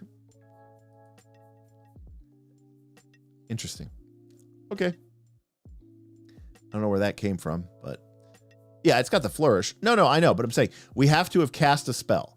So if we cast, I don't know, Fireball for 2 actions, we have 1 action left, and then we can use Mobile Magical Combat to then stride and make an attack. But it's just weird that like none of the rest of this has been gishy at all. That's the only reason I brought it up. It was just weird that the Spell Master suddenly kind of gains this skirmish strike ability randomly at level 16. Can you Spell Strike and then use this, since Spell Strike involves casting a spell? I think Spell Strike has Flourish, but if it doesn't, Red Vulpes, then yeah. Haven't you been wondering what it would be like to hit something with a weapon for 15 levels? Right, like we've never done this before. Now, after 15 levels of playing the game, suddenly we're like, haha, now we can move and attack. That's weird. All right, 18th level, Retain Absorb Spell. Okay, here we go. When we absorb a spell using that really bad absorb spell reaction, you utilize secret techniques that allow you to retain the power and knowledge. Cast the spell repeatedly. We can cast it 3 times, and if we're prepared, we can replace up to 3 spells. Either way, we could hold them for 1 hour instead of 10 minutes. But again, this isn't giving us any bonus spell slots. It's not giving us any bonus spell castings. It's literally just replacing your existing spells. So, yeah. Spell Strike does not have Flourish, only the Magus tag. Yeah, interesting. All right, yeah, so then, yes, you could do that. I mean, you still have map multiple attack penalty. But it's not bad. Okay. There's some interesting things going on here with the Spellmaster. It's not great, but it's got some interesting things. The dedication's a little weak sauce. The familiar form is interesting, but Piezoed Rays are pretty hard. Glyph Expert is very niche, but it works exactly the way you would want it to do. It gives you lots of benefits against magical writing and magical traps and lets you be a magical trap detector and all that other stuff. You can even disable them. It's pretty cool. Surreptitious Spellcaster just gives you the concealed spell feat, so it's 1 for 1 and you get a little bit of bonus. Recover Spell, not going to come up a lot, but at least it's interesting in premise. The Ward scale is a really cool idea, but it scales horribly. Again, ward casting is just one of those things where it's like, if I'm taking this many investments into something that happens very rarely, just let me do it. Don't change it from a 30% chance to a 55% chance. Just change it to a 100% chance, or change it to a, I don't know, to an 80% chance or a 90% chance. Communal Sustain is unique, interesting. It's a cool way to use the action economy. I wish they just did more stuff like this. It promotes synergy. It promotes teamwork. It's a cool way to use your actions. I really like Communal Sustain. Resilience is okay, a little underpowered, but you have to just pick one tradition. Absorb Spell was weak. Master's Counterspell is pretty reasonably powerful. And yeah. I don't know, probably. Yeah, Ward would be a lot better if it's scaled by D6. What happened to Derek's mic? I don't know. What happened to Derek's mic? Am I hard to hear or something? Hello? Am I here hard to hear? What's going on? Because Communal Sustain once limits it. Is it only once?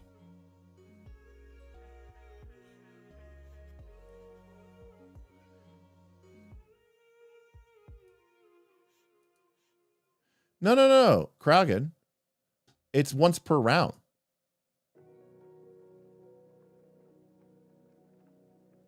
Oh, okay. Good. You can do this once a round. Communal Sustain. I mean, they don't get to keep doing it for free forever. You just, each round you have to someone has to sustain it, but it could be you. So it's a cool way to play ball with your teammates. I am going to say, that this is a C. It's not bad, but it's not great either. I could have been torn to go B, but I think C is the right place for this. Also, Vin, what the hell are you doing here? I thought you weren't even watching any of these archetypes. Vin has moved beyond mere Pathfinder 2 and now is a man of the world, a true Renaissance man who has left us nerds and peasants behind. As he goes out and he carpe diem, he seizes life and he's drinking from the marrow of life, deep, sweet, succulent, a beautiful drink to be savored. Zerverus, hello, how are you? Hello to you.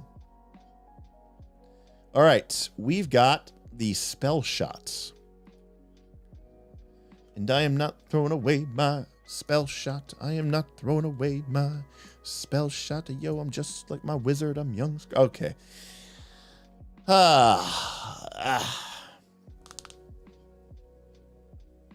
Well, Nadine, we made Medic S tier, actually. It's pretty powerful and busted, and it's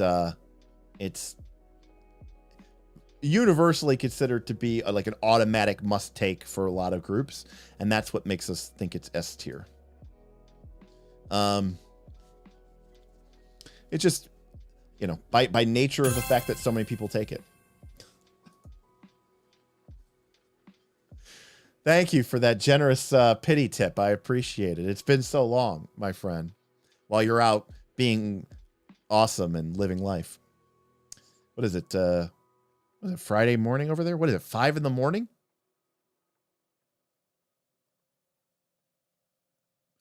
My ears are bleeding from that Hamilton ripoff. You should have been there at Whippy. That's World Portrait Photographer and Wedding Photographer International. You should have been there at Whippy 2020 in Vegas. At the convention expo, there was the big party, the big event, and I got on stage and I karaoke'd to my shot. It was pretty great. 1 p.m. Friday. What am I talking about? It's 9. Oh, I was thinking I was like, okay, it's 9 p.m. Add 14. Wait, I thought you were 14 hours ahead, Vin. What? All right. Anyways, maybe I'm just doing the math wrong. All right.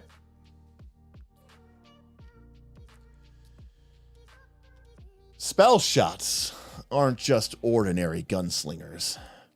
They come from a tradition of secrets and principles, which they temper with modern innovations and perspectives. They combine magical power to the art of gunplay to create a distinct and mystical way known only to spell shots, enigmatic and unavailable to other gunslingers in the world at large. Oh, is it a class archetype?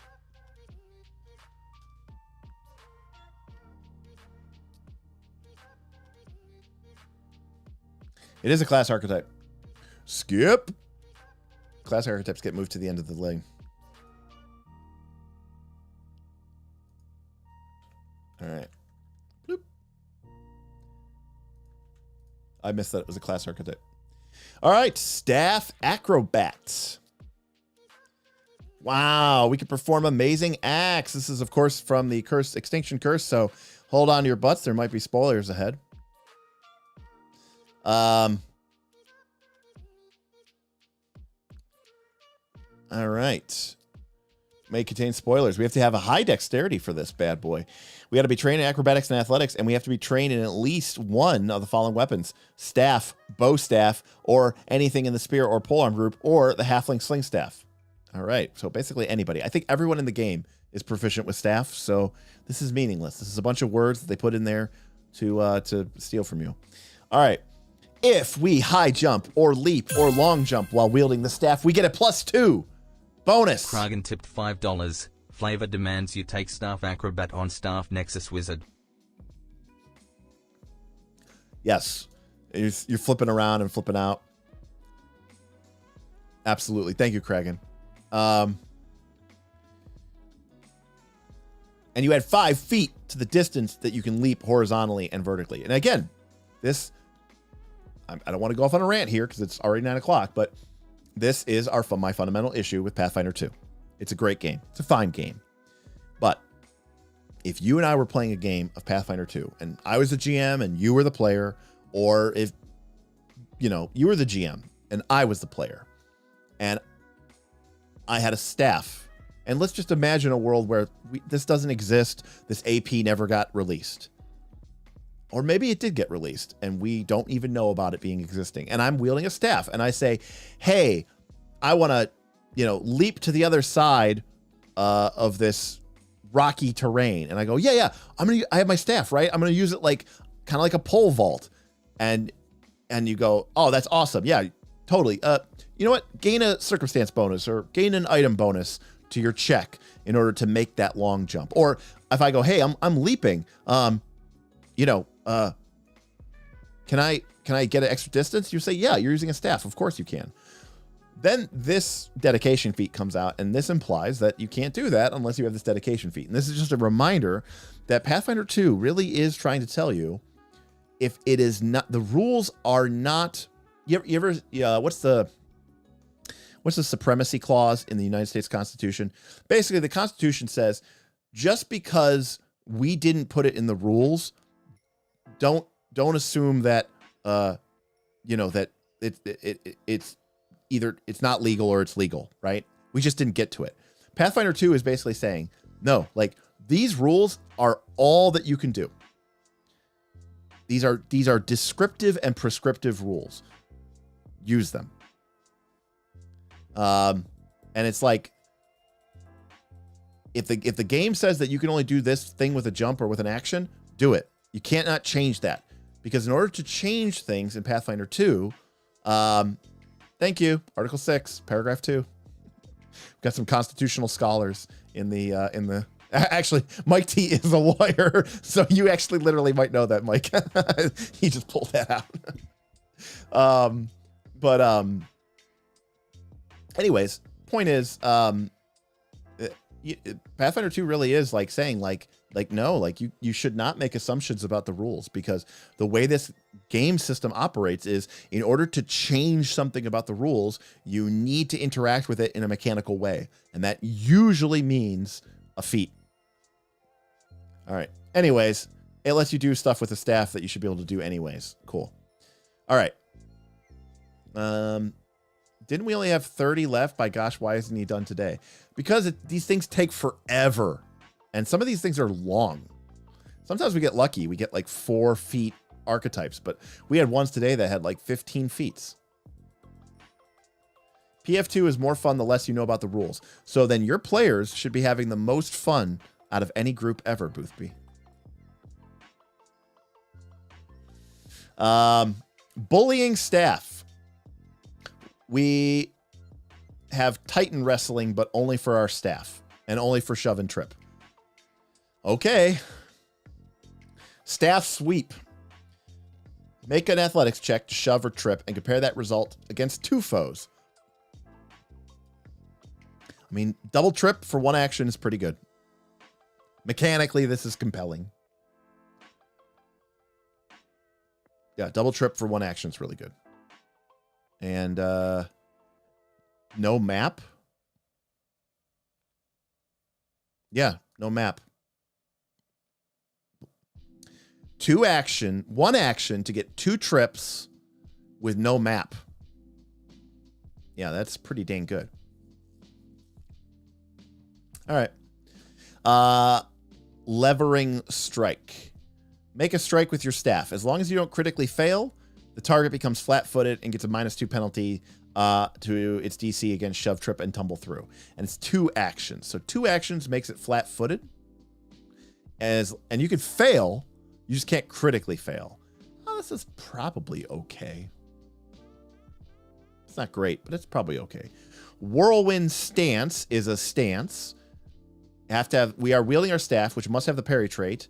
We enter the stance and we get a +2. We basically get permanently shield raised while we're holding our staff. This is pretty good. This is reasonable. Pivot strike. We leap. It's 2 actions. Oh, it's got the open trait. We leap and then strike. By the way, leap means jump 5 feet or 10 feet. We leap and then strike using our staff. We get a circumstance bonus to damage equal to twice our number of weapon dice.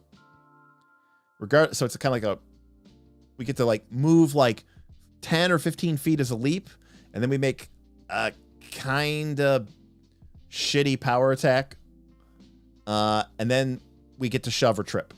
So for 2 actions, we're getting a leap, which is an action. We're getting a strike, which is an action with a little bit of bonus damage, which is nice. And then even if we miss with that strike, we get to make a shove or a trip. Now that is going to have multiple attack penalty, but I mean, that's 3 actions for 2. We're getting a movement and an attack with bonus and a shove trip. That's probably okay. I mean, I hate that this is sadly compelling, but is there an ancestry or something that'll let you turn a leap into like 30 feet? No, but I know cloud leap. Oh, well, that's long jump, but I don't know about actual leap. I don't know. This is probably, I think this is just okay as well. I don't think this is amazing. It might be B. This is actually pretty reasonable again. I like What do I like here? I mean, sadly, this is kind of nice. This is whatever. Staff sweep is really great. This is probably one of the best feats here. This is probably okay. This is actually decent. And this is okay. I don't know. It's probably a B or a C. I'm gonna put it at C, but everybody put in chat what you think it was. We won't do a poll. We'll just, you know, we'll just go with it. I'm depressed that the circus AP had something good. You know, it's okay. I'm depressed because it shouldn't exist, right? That's what I'm depressed about. You shouldn't need a dedication feat to be able to jump further with a stick. All right. Everybody's saying B. There's enough solid feats. All right. Okay. Jared says B. Mighty Dave says B. KB says B. Some random guy. And if some random guy is saying B, you know we got to go for it. All right. Good stuff. How's everybody doing? I know we're going a little late here, but you know we want to. We only have a couple more. We only have 3 more.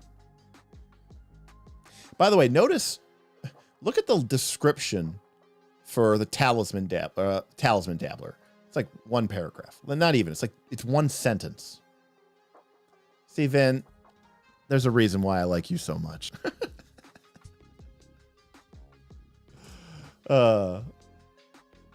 Right. We're forgetting the most important part here, that we're using a staff.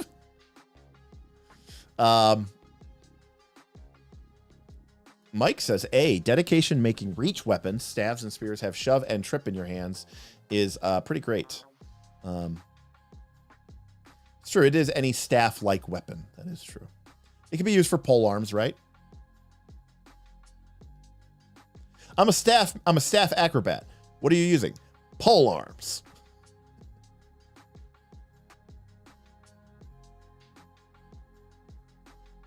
Oh, that's interesting though.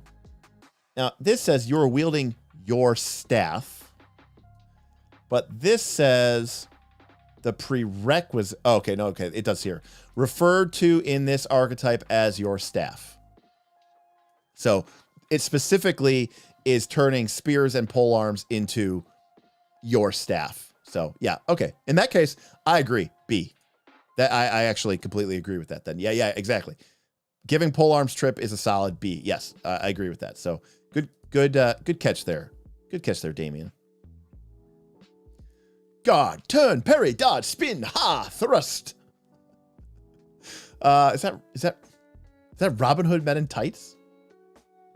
I want to say.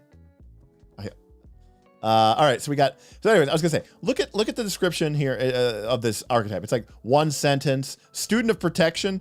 It's from the World Guide. It's you studied at the House of Perfection, thus you're a student of protection. And then we get to Guns and Gears. Look at and Guns and Gears, by the way, has been routinely, they just have these absurdly long descriptions of the archetypes. Like, and they're like, you are so cool. We can't even be able to describe how cool you are. Dude, if you even knew how cool you were, you just wouldn't even be able to handle it. Just imagine how cool you could be. Go a level beyond that. You're cooler. All right, here we go. Sterling Dynamo. All right, we are using prosthetics. And we have equipped ourselves with a clockwork combat model of clockwork prostheses, a piece of cutting-edge technology called a Sterling Dynamo. All right, so we're kind of like we're like a cyborg. Feels very appropriate for the fantasy game. Again, long conversation. Long conversation took place. Randomly, by the way, in the Final Fantasy XIV channel of our Discord, between Aaron and I the other day. And we were talking about why we always had this knee-jerk reaction to Galarian. And I think the reason for it is because although the game and many of the adventure paths and many of the ways that the game is presented, try to present it in a sort of fantasy generic way. The truth of the matter is you really need to look at Pathfinder and Galarian more like Final Fantasy, specifically like the later Final Fantasies, where or like we were saying, like Legend of Korra, where in Republic City, you have these people who can bend elements and they're capable of like, casting fire. And what do they do with it? They have a sports competition with it, and they have like cars and stuff like that. You know what I mean? Like Galarian needs to carve out its own niche within the fantasy genre, and it needs to lean into that. And unfortunately, places that don't lean into that, places like Realm of the Mammoth Lords, conflict with the flavor, the fantasy flavor that I think Galarian could carve out. And it should try to, I think, to lean more into that Final Fantasy, right? Like, yeah, that Magitech world, but it's like it's trying to be both. It's trying to be Magitech and not Magitech. And I'm just saying, just be Magitech. Exactly. PF2 would fit great in the world of Final Fantasy 12, or Final Fantasy 14. And so I wish that they would lean more into that, actually, and try not to just be everything to everyone, but take a stand and carve out a niche within the fantasy realm, and leave the sort of high Tolkien-esque, Gygaxian, Greyhawkian, Forgotten Realms type fantasy world. Leave that to D&D. And I think that Galarian and Pathfinder should be more like, Eberron, Magitech, sort of steam magic punk, right? And I think that should be the direction that they go. Eladia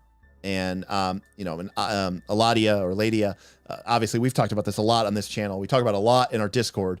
But yes, it's too focused on making sure they've checked all the boxes, not even to avoid being canceled, but just to make sure that they could be like, no. If you want to play a Dark Sun campaign in Galarian, we have a country that is for that.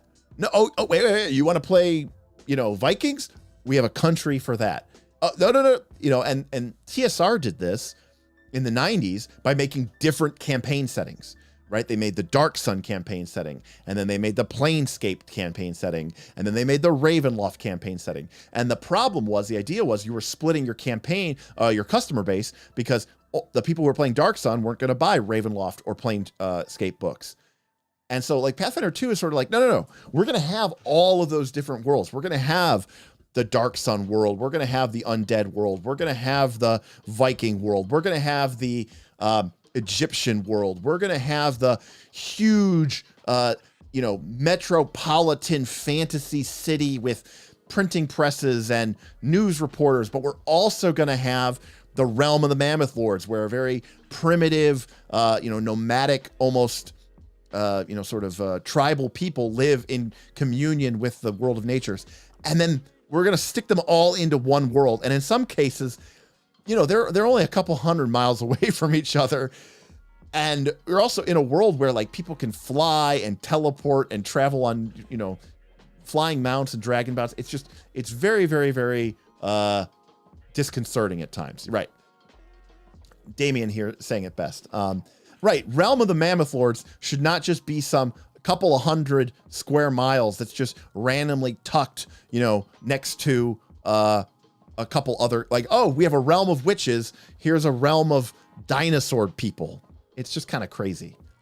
And we could play Poppets and Leshies in all of them. So anyways, we've talked about that a lot, but we were talking about Final Fantasy 14. Aaron got some new art from Final Fantasy 14. I was making fun of him. And then we started talking about this because we were recently thinking about playing Avatar Legends, the new RPG. And I was talking about eras, and I like Legend of Korra, and Aaron said he liked it, but he had a problem with Republic City. He just didn't like the vibe of like bending along with like radio broadcasts and the introduction of cars.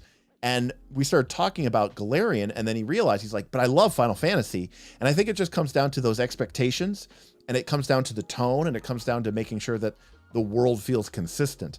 And I think sometimes Galarian doesn't always feel consistent, and that's my problems. Galarian is like a used car salesman, always eager to show you something else if you don't see what you like. You can fit you can fit so many cultures in this thing. Oh, Oh, you're interested in Eastern studies? Oh, let me introduce you to Tian Xia. Oh, you're doing a little, you're doing an Egyptian unit. Well, may I make a recommend Osiris or Osirius? It's like you just shove all of these different cultures, and they're all existing all simultaneously, all at once. It's just, it's a little too much.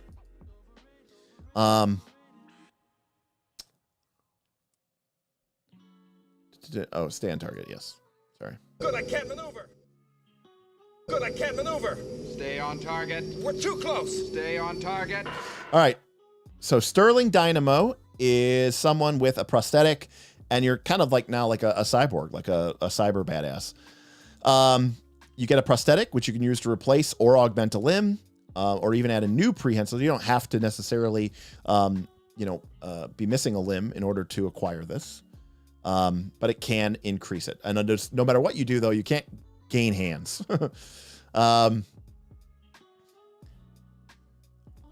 Your Sterling Dynamo prosthesis is optimized for combat.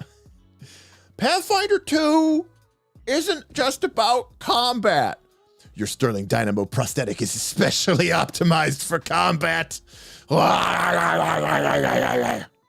Dungeons and Dragons. Satan's game. All right. Granting you Dynamo melee unarmed attacks. That sounds like something from like an 80s or 90s like Gundam Wing anime. Dynamo melee unarmed attack. All right. It's brawling and made of silver. Awesome.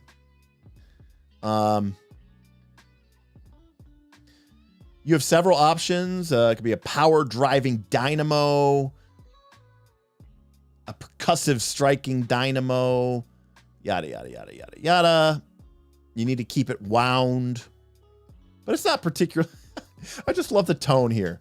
You need to keep the Sterling Dynamo wound, but the process isn't particularly onerous. So in most situations, it won't be an issue.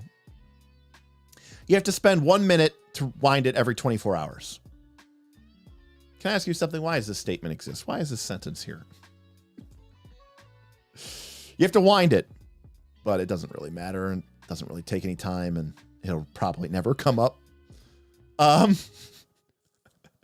All right, cool. What can we do with this thing? Well, it can gain the modular trait with level 4, and we get to start configuring it with all sorts of different stuff, different damages, different types of damages. If we already when you use an interact action to switch, that's hard to say, interact action. To switch configurations with the modular trait, you switch between the initial configuration and your new configuration. So we could have like a bludgeoning power driver and then flip it out for a rotating sickle. Again, this is the fantasy adventure game, and we're talking about swapping out our prosthetic power driver arm for the rotating sickle arm. Piston punch. Make a single bludgeoning or piercing strike and compare it to the AC of up to 2 foes. The first has to be within melee range, and the second can be adjacent, but only in a straight line. Roll damage once and apply it to each creature you hit. It counts as 2 attacks for your multiple attack penalty. So for 2 actions, we can make 2 attacks. No, we make 1 attack.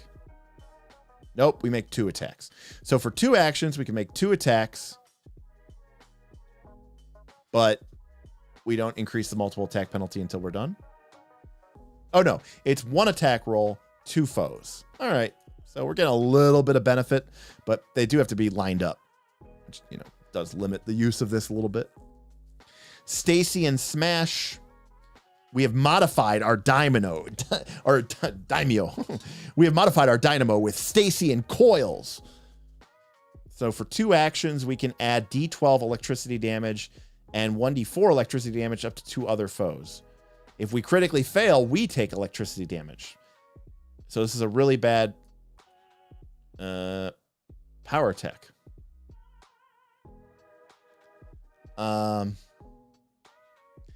Beast Dynamo Howl. We've incorporated beast tech. Yes. Ah.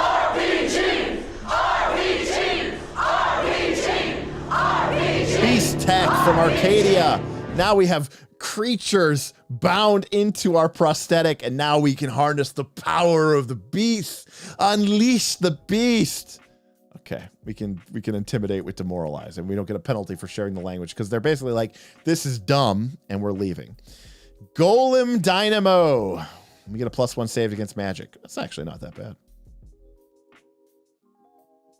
Just straight up, that's actually not that bad. It's a level 12 feat. And then we go to level 18, Soaring Dynamo. So finally, we're near the end of the game.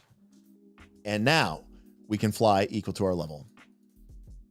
But each minute of flight reduces the operational time of our Dynamo by 1 hour. And then, of course, it'll take us 1 minute. So which lasts 24 hours. So potentially we could fly for like 20 minutes. And then we have to spend an action winding it up or something like that. It's pretty like, why? Again, why is this here? We're level 18. We're level 18. We're level 18.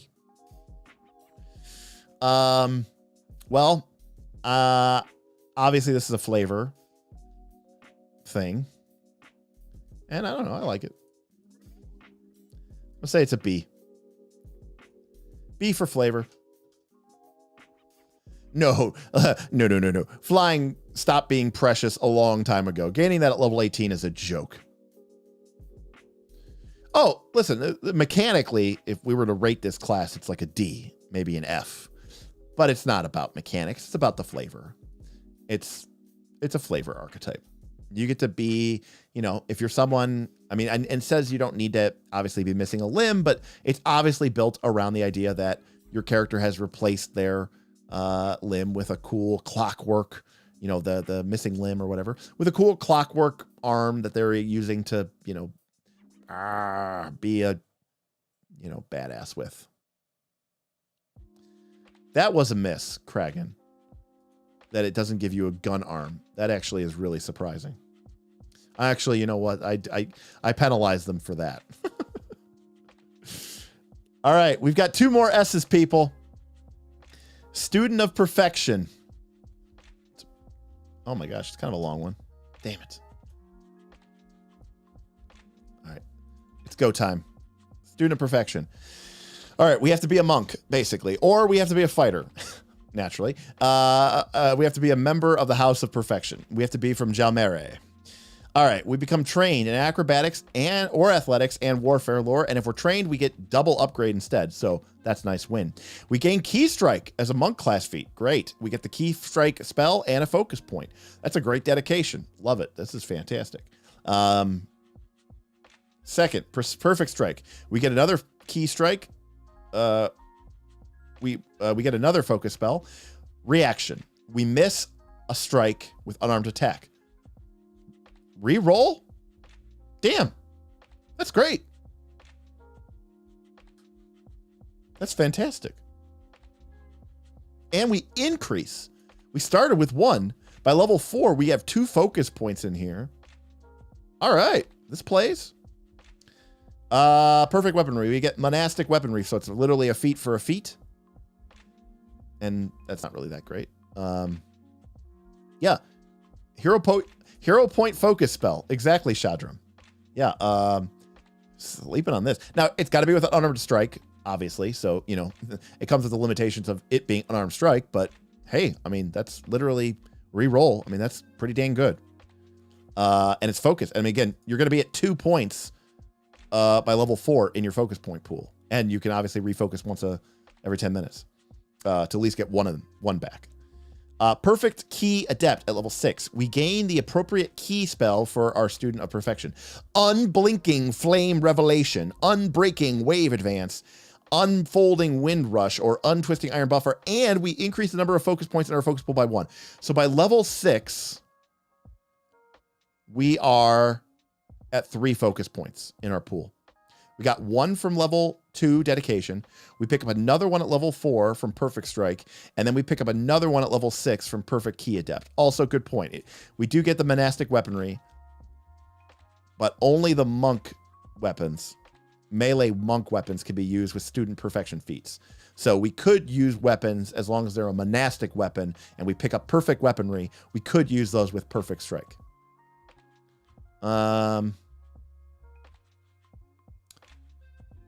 Let's take a look at these, see what we're getting here. Unblinking Flame Revelation. Target, 1 action. Target you hit, 2 rounds. It suppresses an illusion. Okay, that's pretty weak. Wave Advance. 1 action, cone. Every creature in the 15-foot cone has to make a fort save. If they get pushed into a barrier, they take 3d6 damage. It pushes them 10 feet. It's pretty weak. Wind Rush. 1 action. Move 2 times. 2 strides, 2 steps, or a stride and a step. We can also do this in the air. If we end our movement in the air, we fall, whichever comes first. A wall of wind then appears in all the spaces that you move through this turn. Well, this is pretty dang good. 1 action, move twice, which could be steps and strides in any combination, and we can basically airwalk during these movements.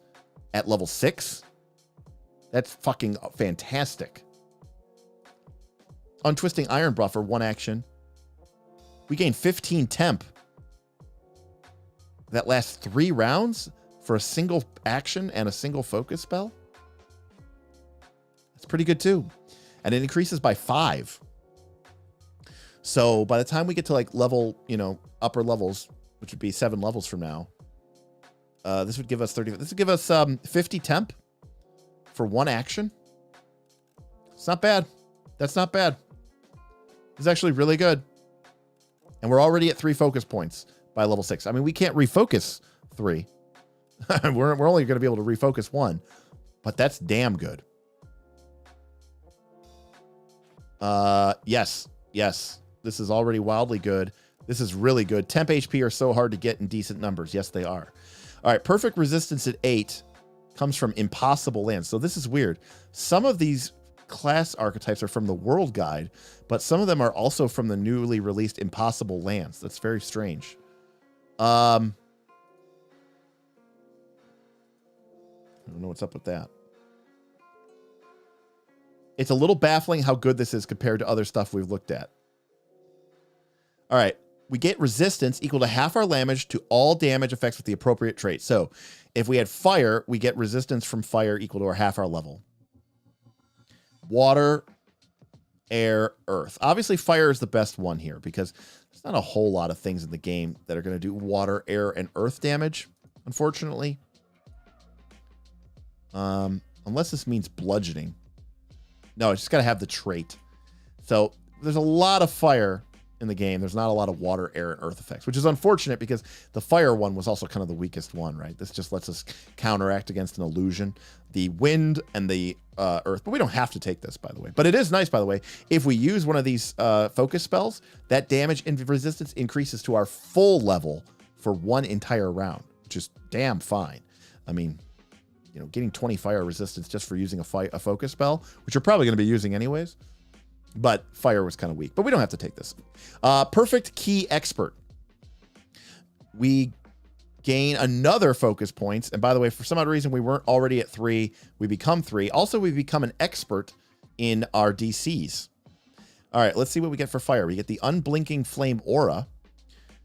For 1 action, we heal 15 hit points, which is a little weak. And we get a +2 status bonus on perception checks and resistance 10 to cold. Okay. And it lasts for a minute for 1 action off a focus point. That's pretty damn good. But fire was the one that we were kind of sleeping on. What about the wave? Reaction. We're targeted by an attack, and we have to be able to see the attacker. We become concealed against the triggering attack, which is not bad. And we get a +2 circumstance bonus to our AC against it. Then, after the attack is done, we can step if it hit, or step twice if it missed, making it very difficult for people to do follow-up attacks on us, and potentially getting us out of any potential attack of opportunity. That is really good. Wind Buffet. All right, this one's 2 actions, which makes me a little lower on it, but let's see what we get here. We make 3 unarmed strikes against the same target. So for 2 actions, we get to make 3 unarmed strikes. If at least 1 was successful, They have to make a fort save or be pushed back 5 feet for each hit from the buffet. If they critically fail, they're knocked prone. Otherwise, this one's kind of weak. Untwisting Iron Roots is 1 action, 10-foot emanation. We manipulate the earth beneath our feet to throw enemies off balance. Creatures within range take 2d6 damage with a basic reflex save, and they fall prone. And the area becomes difficult terrain, but we can move through it normally. 1 action, 10-foot personal emanation, AoE reflex knock prone. Yes, please. That is really powerful. And then the fact is that the area is difficult terrain. It doesn't even say it, forever? There's no time limit here. But we can move through it. So it's difficult terrain for thee, not for me. And the damage isn't great. 2d6 at, for a focus 5 is horrible. So the fact that it scales like shit doesn't matter. This is for knocking people prone and for creating difficult terrain. Wow, this is fantastic as well. All right, at level 14 and 18. 14, we get Perfect Key Exemplar. Somehow, if you didn't get it already, we get another increase to our focus point in our focus pool. We get another set of focus spells. Unblinking Flame Emblem. Cast. 1 action. None printed. What does that even mean? It doesn't even use components anymore. We've transcended them.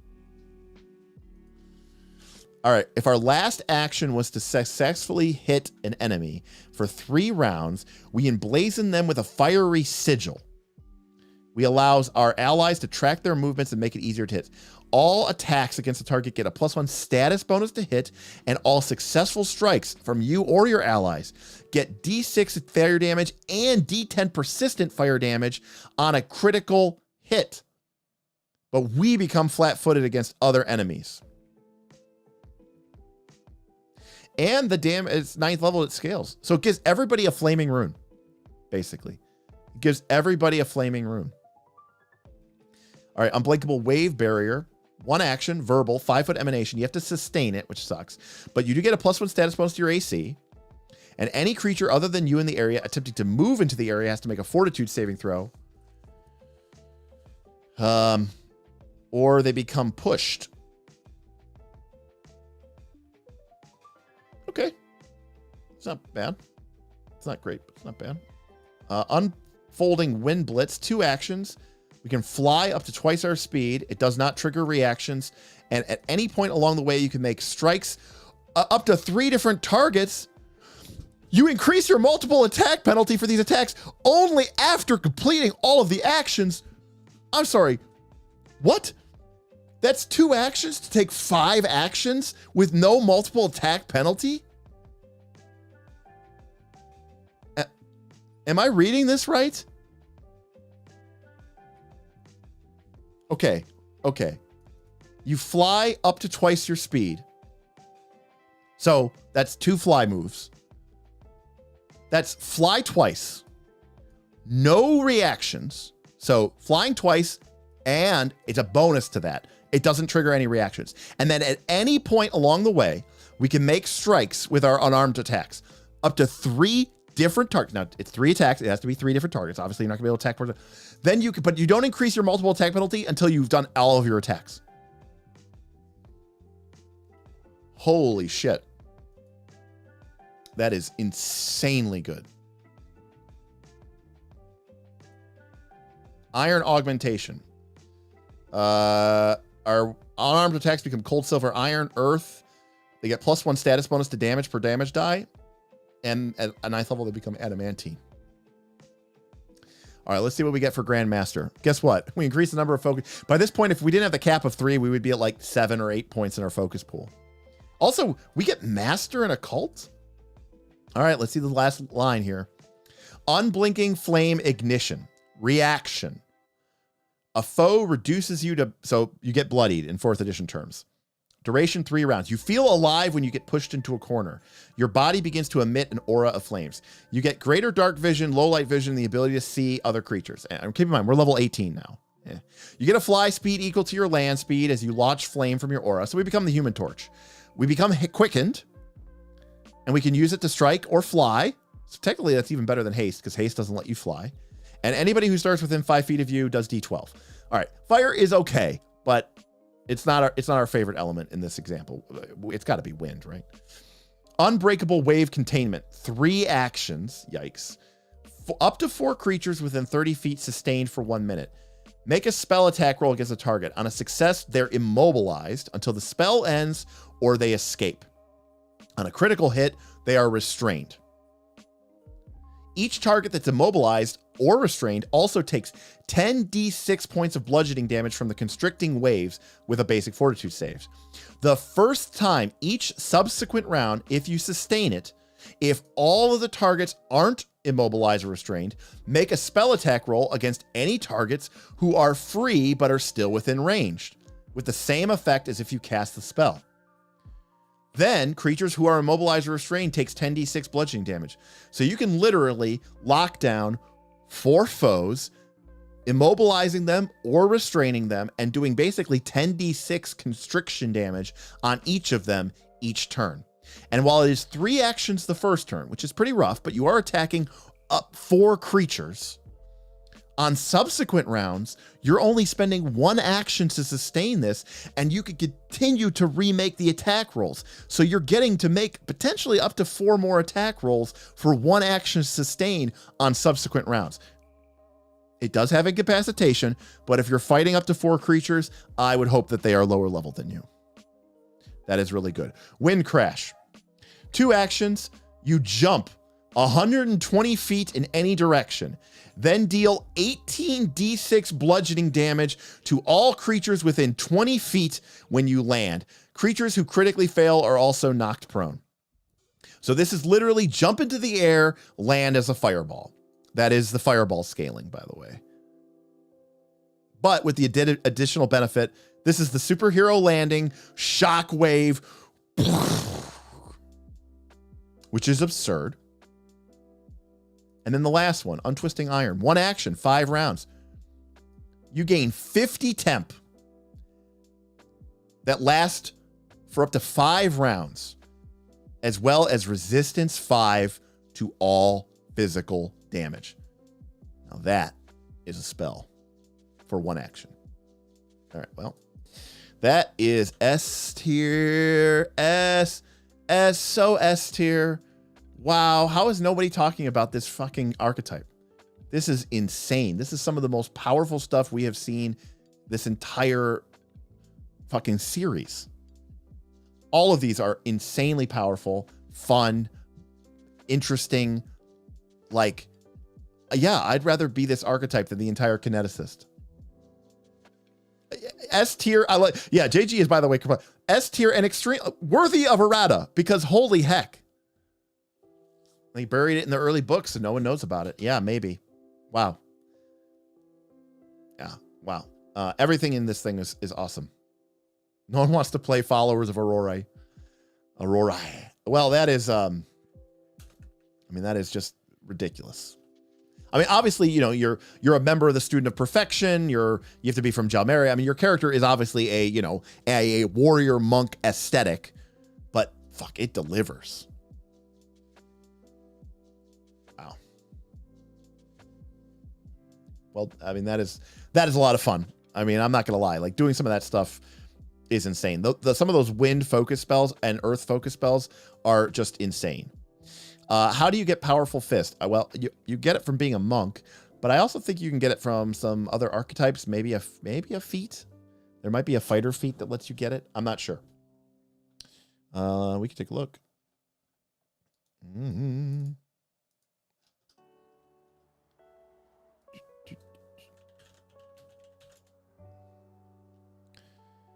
The monk gets it.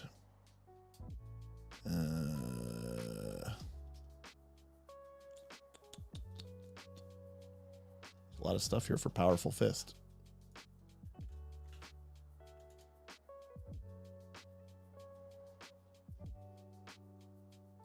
I don't know how to change this to just see feats.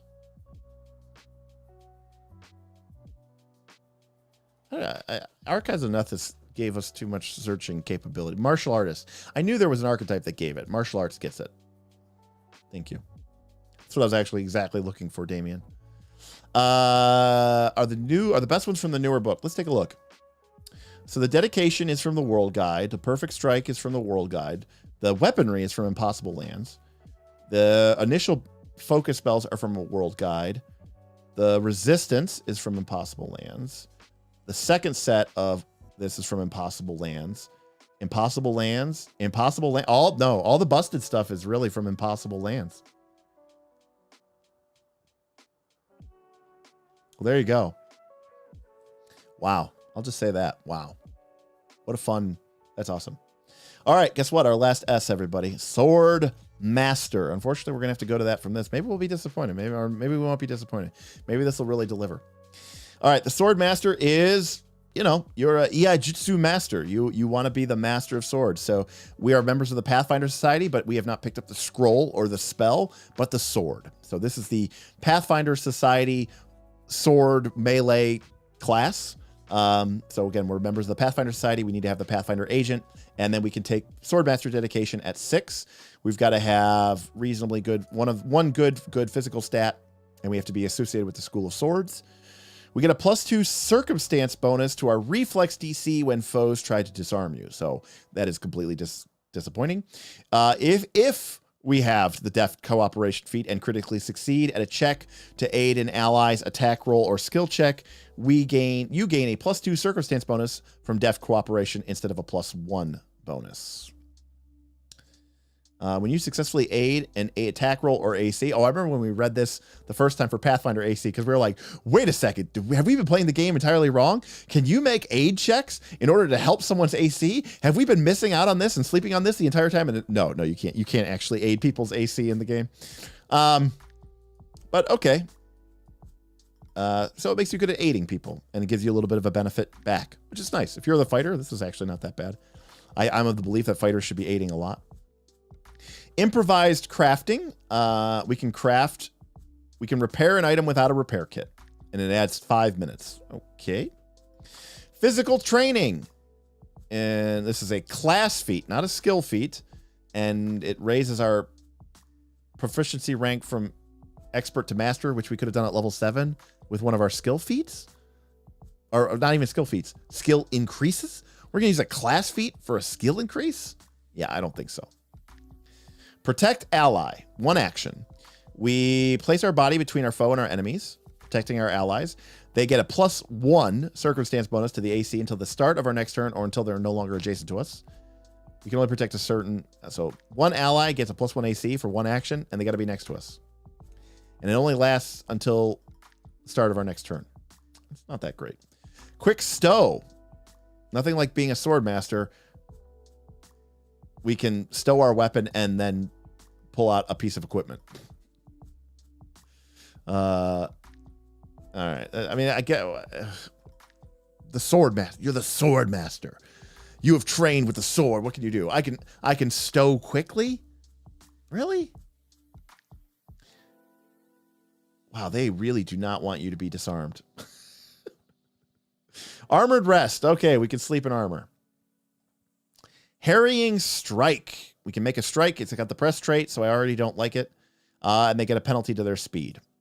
All right. At least this feels somewhat sword mastery. Martial exercise. Choose a weapon group. And now it goes up with our swords, but we would go up. This is kind of a pointless feat. For the most part, this is a pointless feat. Practice defender. Oh, okay, we can defend, which means we get to keep our shield raised because we're a sword master. And we get to move at full pace in exploration mode. Instead of moving at half speed, which has probably come up never in anyone's campaign ever, by the way. No one can sheath their blades better than me. Self-confessed Senna says, I effing hate speed penalties. Tracking them is still a nightmare. Yeah, speed penalties fall into one of those things which I call the secret conditions within PF2, where it's not a condition, but it's totally a condition, but it's somehow random. Like, it's like, oh, it's -5, it's -10, it's -15. Well, there's no really good way to track it, and the VTTs don't really track it, and it's not actually a condition, so it doesn't really make it. They are horrible to track. All right, I'm a sword master, so I'm really good at at rendering emergency medical assistance. I have to be a master in medicine too, by the way, but if an adjacent ally is suffering from persistent damage, our aid is very good, and so the DC goes from 15 to 10 for future flat checks to shake it off. For 2 actions. Recollect studies. We're fighting a creature. By the way, we have to be expert in a skill to recall. We're fighting a creature of our level or lower that could be identified by a recall knowledge with a skill in which we are an expert. We are the Swordmaster, so this is what we're good at. We paid attention during our studies and remember the right way to attack various creatures. Choose a creature that meets the requirements. You learn the resistances, immunities, or weaknesses of the creature, your choice, without needing to successfully recall knowledge. Sadly, this is actually not bad.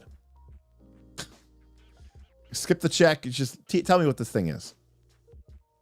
By the way, you don't learn all of them. You learn one of them. We learn the resistances. We learn the immunities. We learn the weaknesses. We don't get all of them. Yes, as written, if we become a master, we lose this ability because we can only do it with which we are an expert.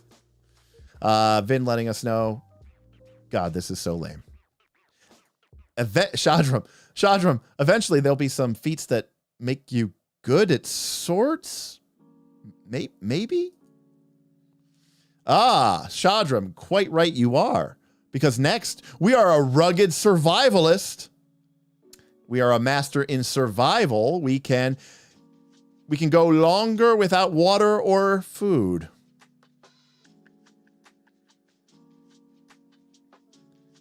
All right, here we go. Shoulder catastrophe. Reaction. Truly, our mastery of the sword has come to reaction. An enemy critically succeeds at a strike against an adjacent ally. The enemy doesn't double the damage from the strike, but instead applies normal damage to you and your ally, which obviously is better because it's better to have damage on 2 people, I guess. Maybe. I don't know. With the way heal works, maybe it's not. But either way, you're not actually doing any less damage. Like, they did double damage, and they still did double damage. Oh, and by the way, if something would happen on a critical hit, like poison, you get the poison. At least if we are not subject to effects that would only happen on a critical success. So at least that we can't both get tripped. All right. We're getting to the higher levels now. Tense negotiator. We got to be a master of diplomacy. All right. If we would critically fail to make an impression, we instead fail. Nice. Also, we can make requests of people who are indifferent or even unfriendly to us. All right. We're in the dungeon. We encounter a group of foes. They are unfriendly to us. I make a request for them. Please leave and let us kill your master. You succeed. Great. Awesome. Armored exercise. We become an expert in light, medium, or heavy armor, which we would already be. So, cool. Death's Door. Once every 10 minutes, as a reaction, if we would go down to 0 hit points, we continue to fight where others would fall. Just before taking the triggering damage, we gain temporary hit points equal to twice our level. If we have hit points remaining after gaining these temporary hit points, we are not knocked unconscious, nor do we suffer the effects of being reduced to 0 hit points. Every 10 minutes? A reaction? I mean, double level? It's not great, but it's okay. It's not great, but it's okay. Forceful shot. Finally, something about melee combat. Your ranged attacks push your foes away from your allies.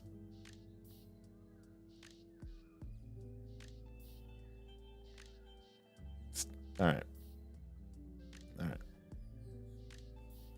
right. So stave off catastrophe. Level 18. You fully protect your allies. If your ally, remember the shoulder catastrophe is if our ally gets critically hit, they would take normal damage and we would take normal damage. Now, instead, oh, wait, we just take the full critical hit damage. So we're still not reducing any of the damage that's being taken. It's just now we take double damage.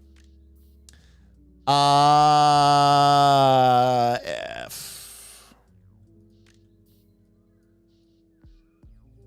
I don't think we've ever had this before, but this is gonna be the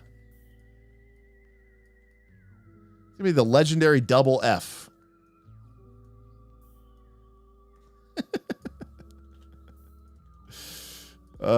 This is good. It fails on both mechanics and it fails on flavor. Well done.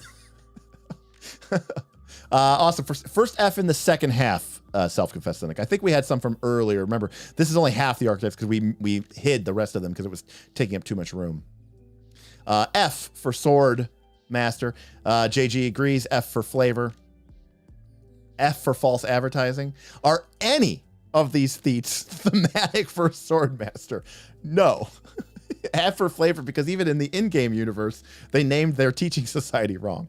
Great way to end the night. So we go from what is not only probably one of the most powerful and just evocative and cool, and let's be clear, probably a little broken archetypes that we have seen, to something that is just a complete and total failure. And by the way, if that's not Pathfinder 2 design and feats and classes and spells and archetype monsters, that is this game in a nutshell. It's all over the place. It really is. It's all over the place. But we have finished the S's. We are now onto the Talisman Dabbler, and we only have 20 archetypes to go, which is pretty dang exciting. So probably another 3 streams. Let's see where we're at here. Let's see, show these later. So that's kind of what we're looking at right now. This is everything. Obviously, there's a bunch of stuff overlapping here, but this is where we're at right now. Currently, by the way, we are waiting on Living Vessel. Oh, you know what? It's probably going to be 4 streams because we got to do Living Vessel, Spell Shot, Elementalist, Flexible Spellcaster, and Geomancer. Those are the 5 class archetypes that we skipped. So, yeah.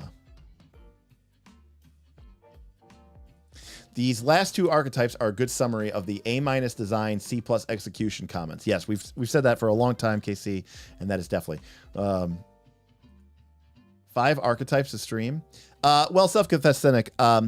I expect, I said 4, but we'll probably get 10 done and 10 done, and that'll be the 20. And then the class archetypes, yeah, okay. All right, 3. Because we got to do 10, 10, and then the 5 class archetypes will probably take us the whole stream. Plus, we'll probably do like kind of a retrospective, and we do need to do Zebra Wrangler as our custom archetype that we need to make for zebras. That somebody thinks. So yeah, 3 streams. Maybe we'll just do like a all in, because I wanted to finish before I go to Vegas. I go to Vegas on the 17th. That means we have the 9th and the 16th. So next week and the week after that. So I don't know. Maybe we can, we'll hunker up, get some tip goals. I'll get a bunch of fucking Red Bulls or Monster Energy drinks. Maybe we'll try to just bang out these 20 in one go.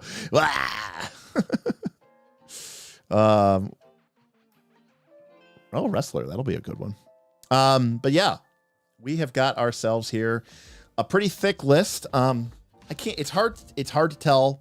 Double shot stream. Yes, exactly. It's hard to tell what the distribution looks like. But it looks like it's tending towards the C range, which I think we could agree. All right, JG, take care. Thanks for sticking around tonight. Yeah, we did a 3-hour stream tonight. Just casually kind of caught up on us there. So, yeah, good stuff. So that is going to do it for us tonight. So again, tomorrow we are going to be myself, Aaron, and Bob are going to be up at the studio. We're going to be painting. We're going to be assembling. We're going to be cleaning. We are going to be getting ready, the studio ready to begin start producing live shows from the studio. We are super stoked, super psyched. We can't wait to have some new actual plays back on the channel. Bring back some nightlife. Bring back some. We want to do some movie nights where Bob, Aaron, and I watch movies. Is the table situation figured out? Self-confessed cynic, you obviously came in a little late. We did talk about it earlier. No. But what I'm going to do is I'm going to use the patrons. We're going to get the walls painted. We're going to get things set up. We're going to get the lighting kind of right. And then I'm going to take some pictures. We're going to do some demo live stream. So if you're a patron and you want some early access to what the studio is going to be looking like, we actually are intending to maybe do, we have a secret plan to do a pre-release stream for our Northern Reaches celebration kickoff in the studio. And then, quite frankly, we're just going to get feedback from our patrons about what they think is going to look best. And I mean, really, this studio, it's not for me. It's really for you all. And really, that means our patrons, because they're the people that allowed us to do this. They're the people that continue to support us every month. And we wouldn't be doing all this. If it was just YouTube, we wouldn't be investing all this time and money, because we don't make any money off of YouTube. We make our money off the patrons. So I really want to get your feedback and kind of start thinking about what would look best. I'm leaning towards a warm, maybe like a warm brown, but I'm just worried that how that'll look, and we'll see how it goes out. Is the plan still root? Yes, the initial plan is still root. Aaron has been fiending. He's so desperate to play role-playing games, because life has been so busy for all of us that we haven't really had an opportunity to play. And, Quest for the Frozen Flame finished up book 1. We did our fun holiday Poppet adventures, and our Dungeon Time Extreme 5e campaign ended. And then everybody got super busy, and we really haven't played many role-playing games really in 2023. So between our home game being on hiatus because of people being busy with work and job and families and relationships, and kids, mostly kids. And then, the channel, not having actual play, game has not been, we've been thirsty. We've been feeding. Smith was throwing out there. He's like, once the archetype's over, we should just play on Tuesdays and Thursdays, because he just wants to play. Quest season 2 when?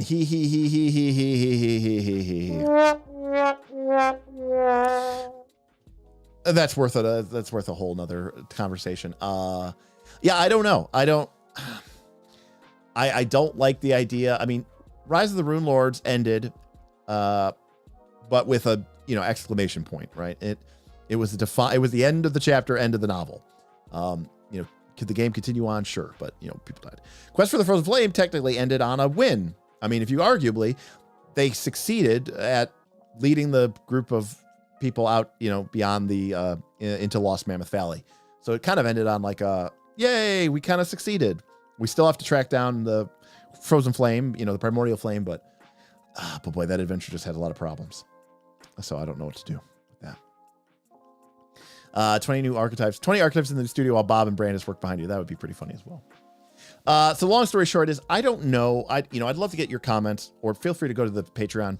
By the way, if you're watching this, you just watched 3 hours of us talking about this, and you're not a member of the Knights of Last Call Patreon.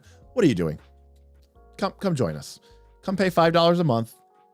Get access to the bonus videos, bonus content. Get into the channel, get into the Discord, start playing some games with us, start talking about gaming with us.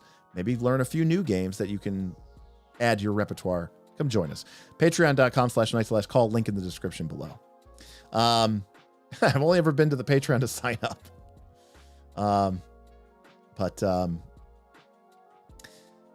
Satyr says, yeah, story is over. Just let it drop. But again, I had a lot of problems with the direction that adventure, Quest for the Frozen Flame, was going. Honestly, at this point, I'd probably be more likely to play Abomination Vaults than I would be Quest for the Frozen Flame, which is, again, a shame, because the characters were interesting and they were neat and we were going in a good direction. But boy, that adventure just really suffered. And I could probably redo it or rewrite the whole thing, but I don't know if that's worth the trouble or the time. So, yes, I mean, Rune Lords is a classic, and, it's how we started the channel. And there is a world where I'd love to reboot it. And so we just have to figure that out. So, like, playing Pathfinder 2 on the VTT is great. It's good for our viewers, because you can really see all the die rolls. You can easily see what's going on. You can see all the statuses. You can see all the numbers in the channel. I thought that the VTT presentation of Rise of the Rune Lords and Quest for the Frozen Flame was really, really good. But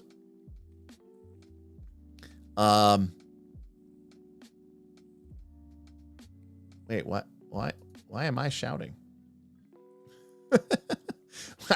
Apparently I logged into, I don't know who this is, but okay, good. Okay. I was really concerned there for a minute.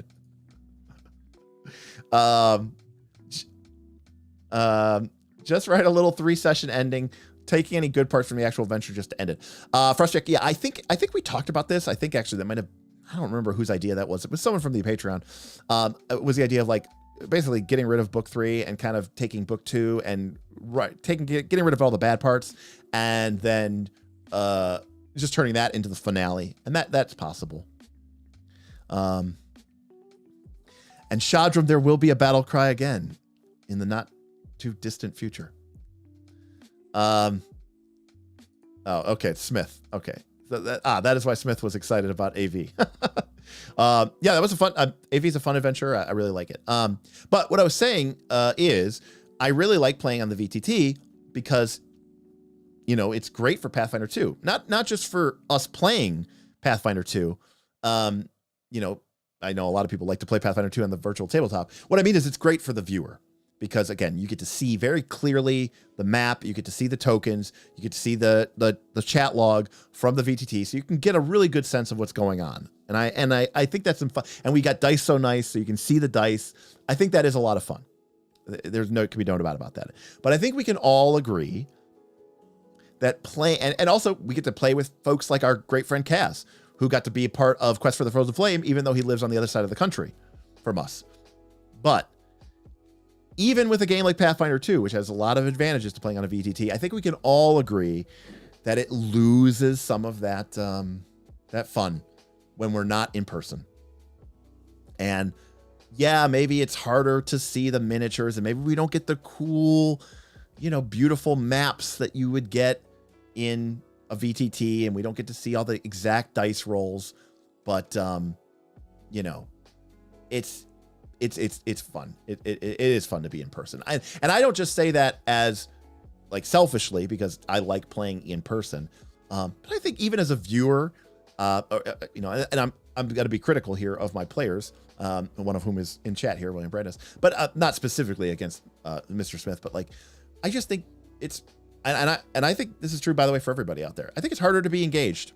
I think it's harder to be engaged when you're sitting on a Zoom call, looking at a screen. You don't feel it as much. And I think that lack of being present showed through, even in the shows. Yeah. Again, one of the reasons I love Aaron, and he's been my best friend for 30 years. He's always very honest, even about his fault, his shorts and faults and shortcomings. Yeah, the energy level is just not there on Zoom. I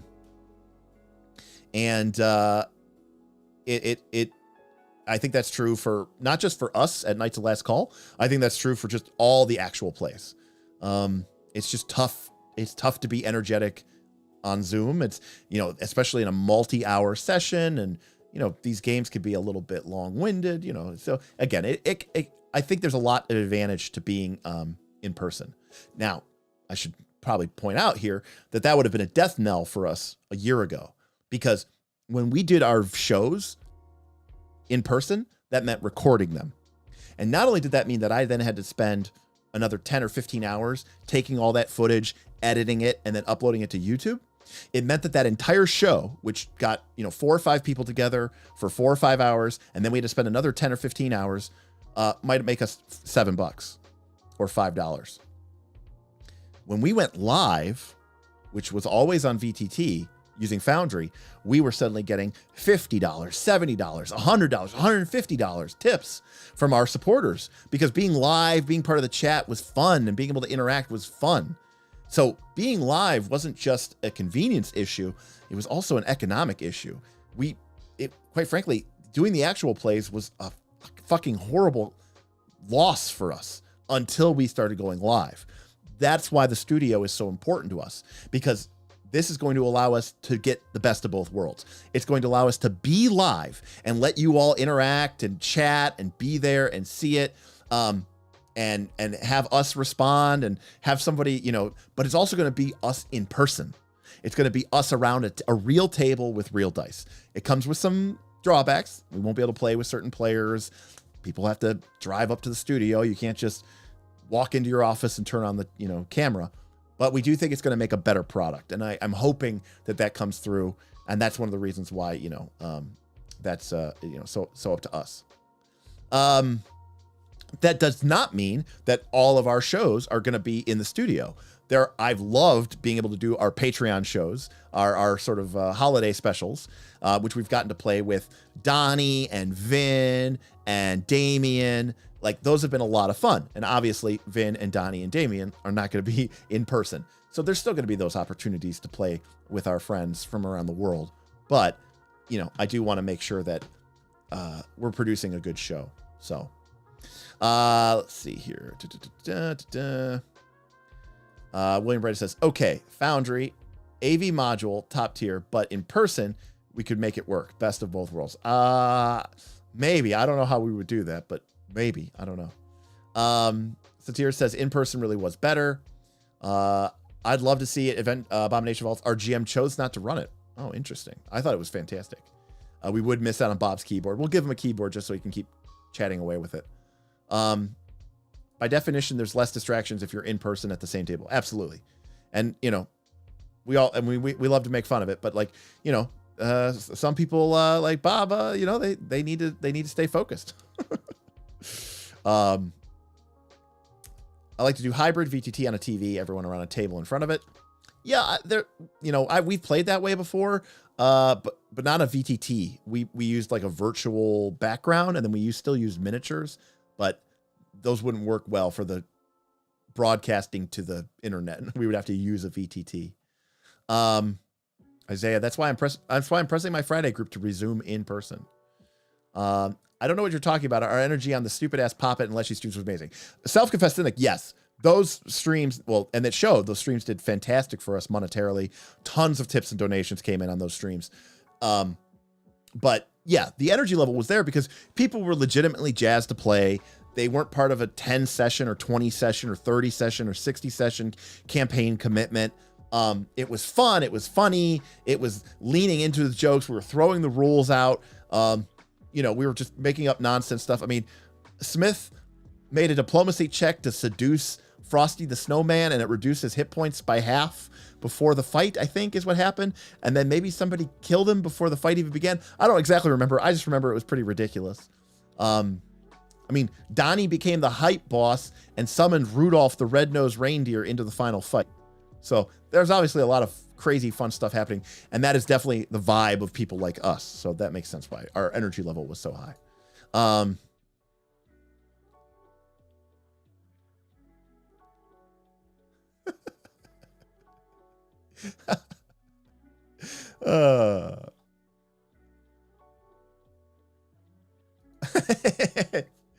Apparently the Elsa stuff has started to leak.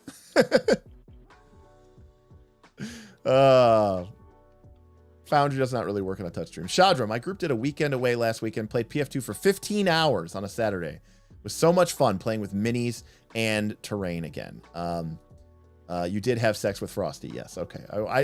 I did think that was the case. Just wanted to be sure. Yes. Elsa and Frosty had a thing.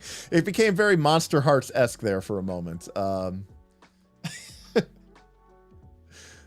Springtime Sprite surprise. Well, listen, spring is a long season. We'll have maybe we'll get a tip goal out. I don't know if I can GM for 50. Yeah, that'd be tough. I mean, we had some marathon sessions when I was in my 20s, boy. We did famously, we did one adventure that we played for probably about 15 hours, maybe longer straight. We played an entire adventure in one night. I think we started at like 4 or 5 o'clock and we finished at 7 or 8 a.m. It was pretty crazy. I don't know if I could do that. Oh yeah, for sure. We'd be completely crushed. Just completely crushed. We did that twice. What was the second time?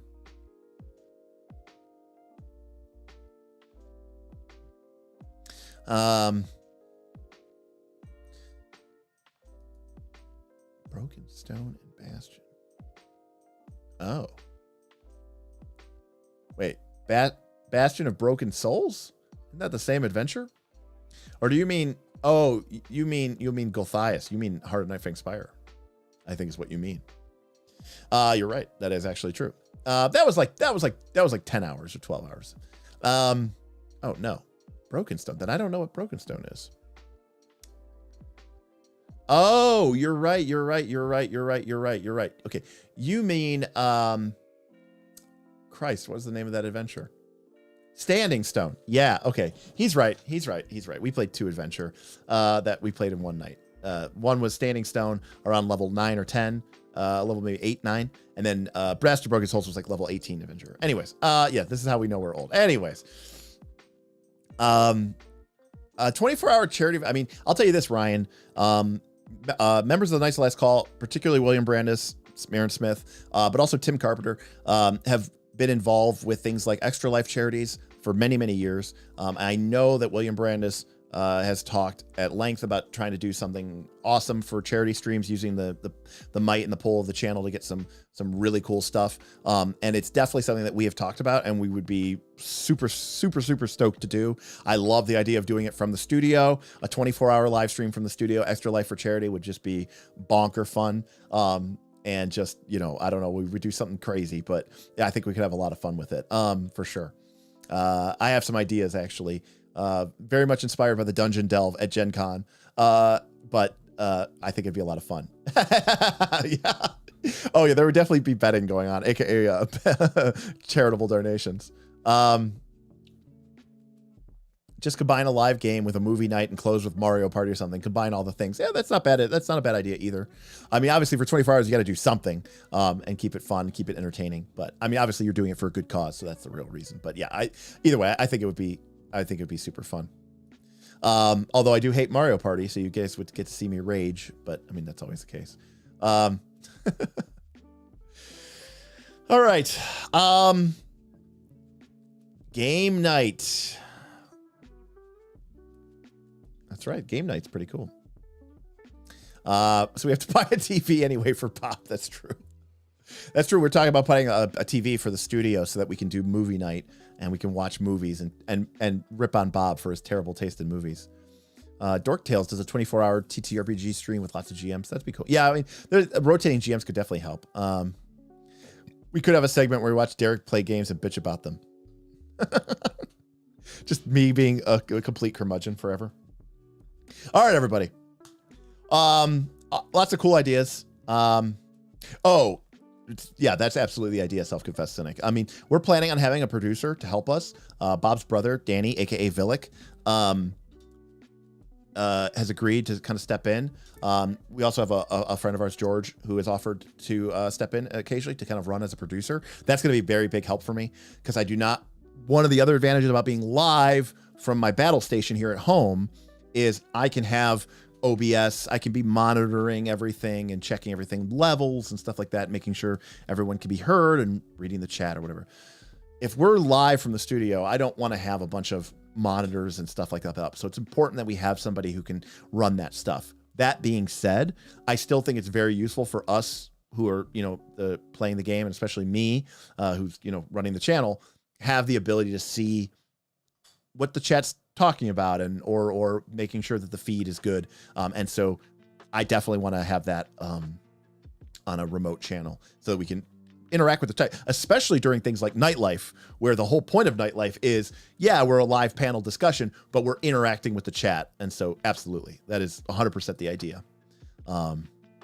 They do the Willow TV show on movie night. I don't know. I mean, we've got such a long list, Frostjack, of movies that Aaron and I love, but Bob thinks are boring or has never seen. And Bob has horrible taste. And so the whole premise of movie night is just Aaron and I schooling Bob on why his decisions are terrible. Yeah. So lots of cool ideas. Yeah, I want to avoid too much tech at the table. That's my real goal. I want to avoid too much tech on the table. I do want to keep it analog. I want to keep it fun, but, you know, I want to keep it useful. We got to find a balance, and we will. We'll figure it out. I think it'll be really good. So it's more like movie night school. Well, no. Night school is going to be us talking about topics relevant to the RPG industry or philosophies, or ideas about RPGs and interacting, taking in calls and chats and super chats from the chat and whatever. But we also want to do movie night. Bob has wanted to do movie night for a long time. We did a poll last year with our patrons who said, hey, we really don't want to see that. But, the attitude of the patrons have changed a little bit. We're about to do another big poll here, probably next month, or it's March now, so I guess this month. Bob really wants to do movie nights, so we're going to make it happen.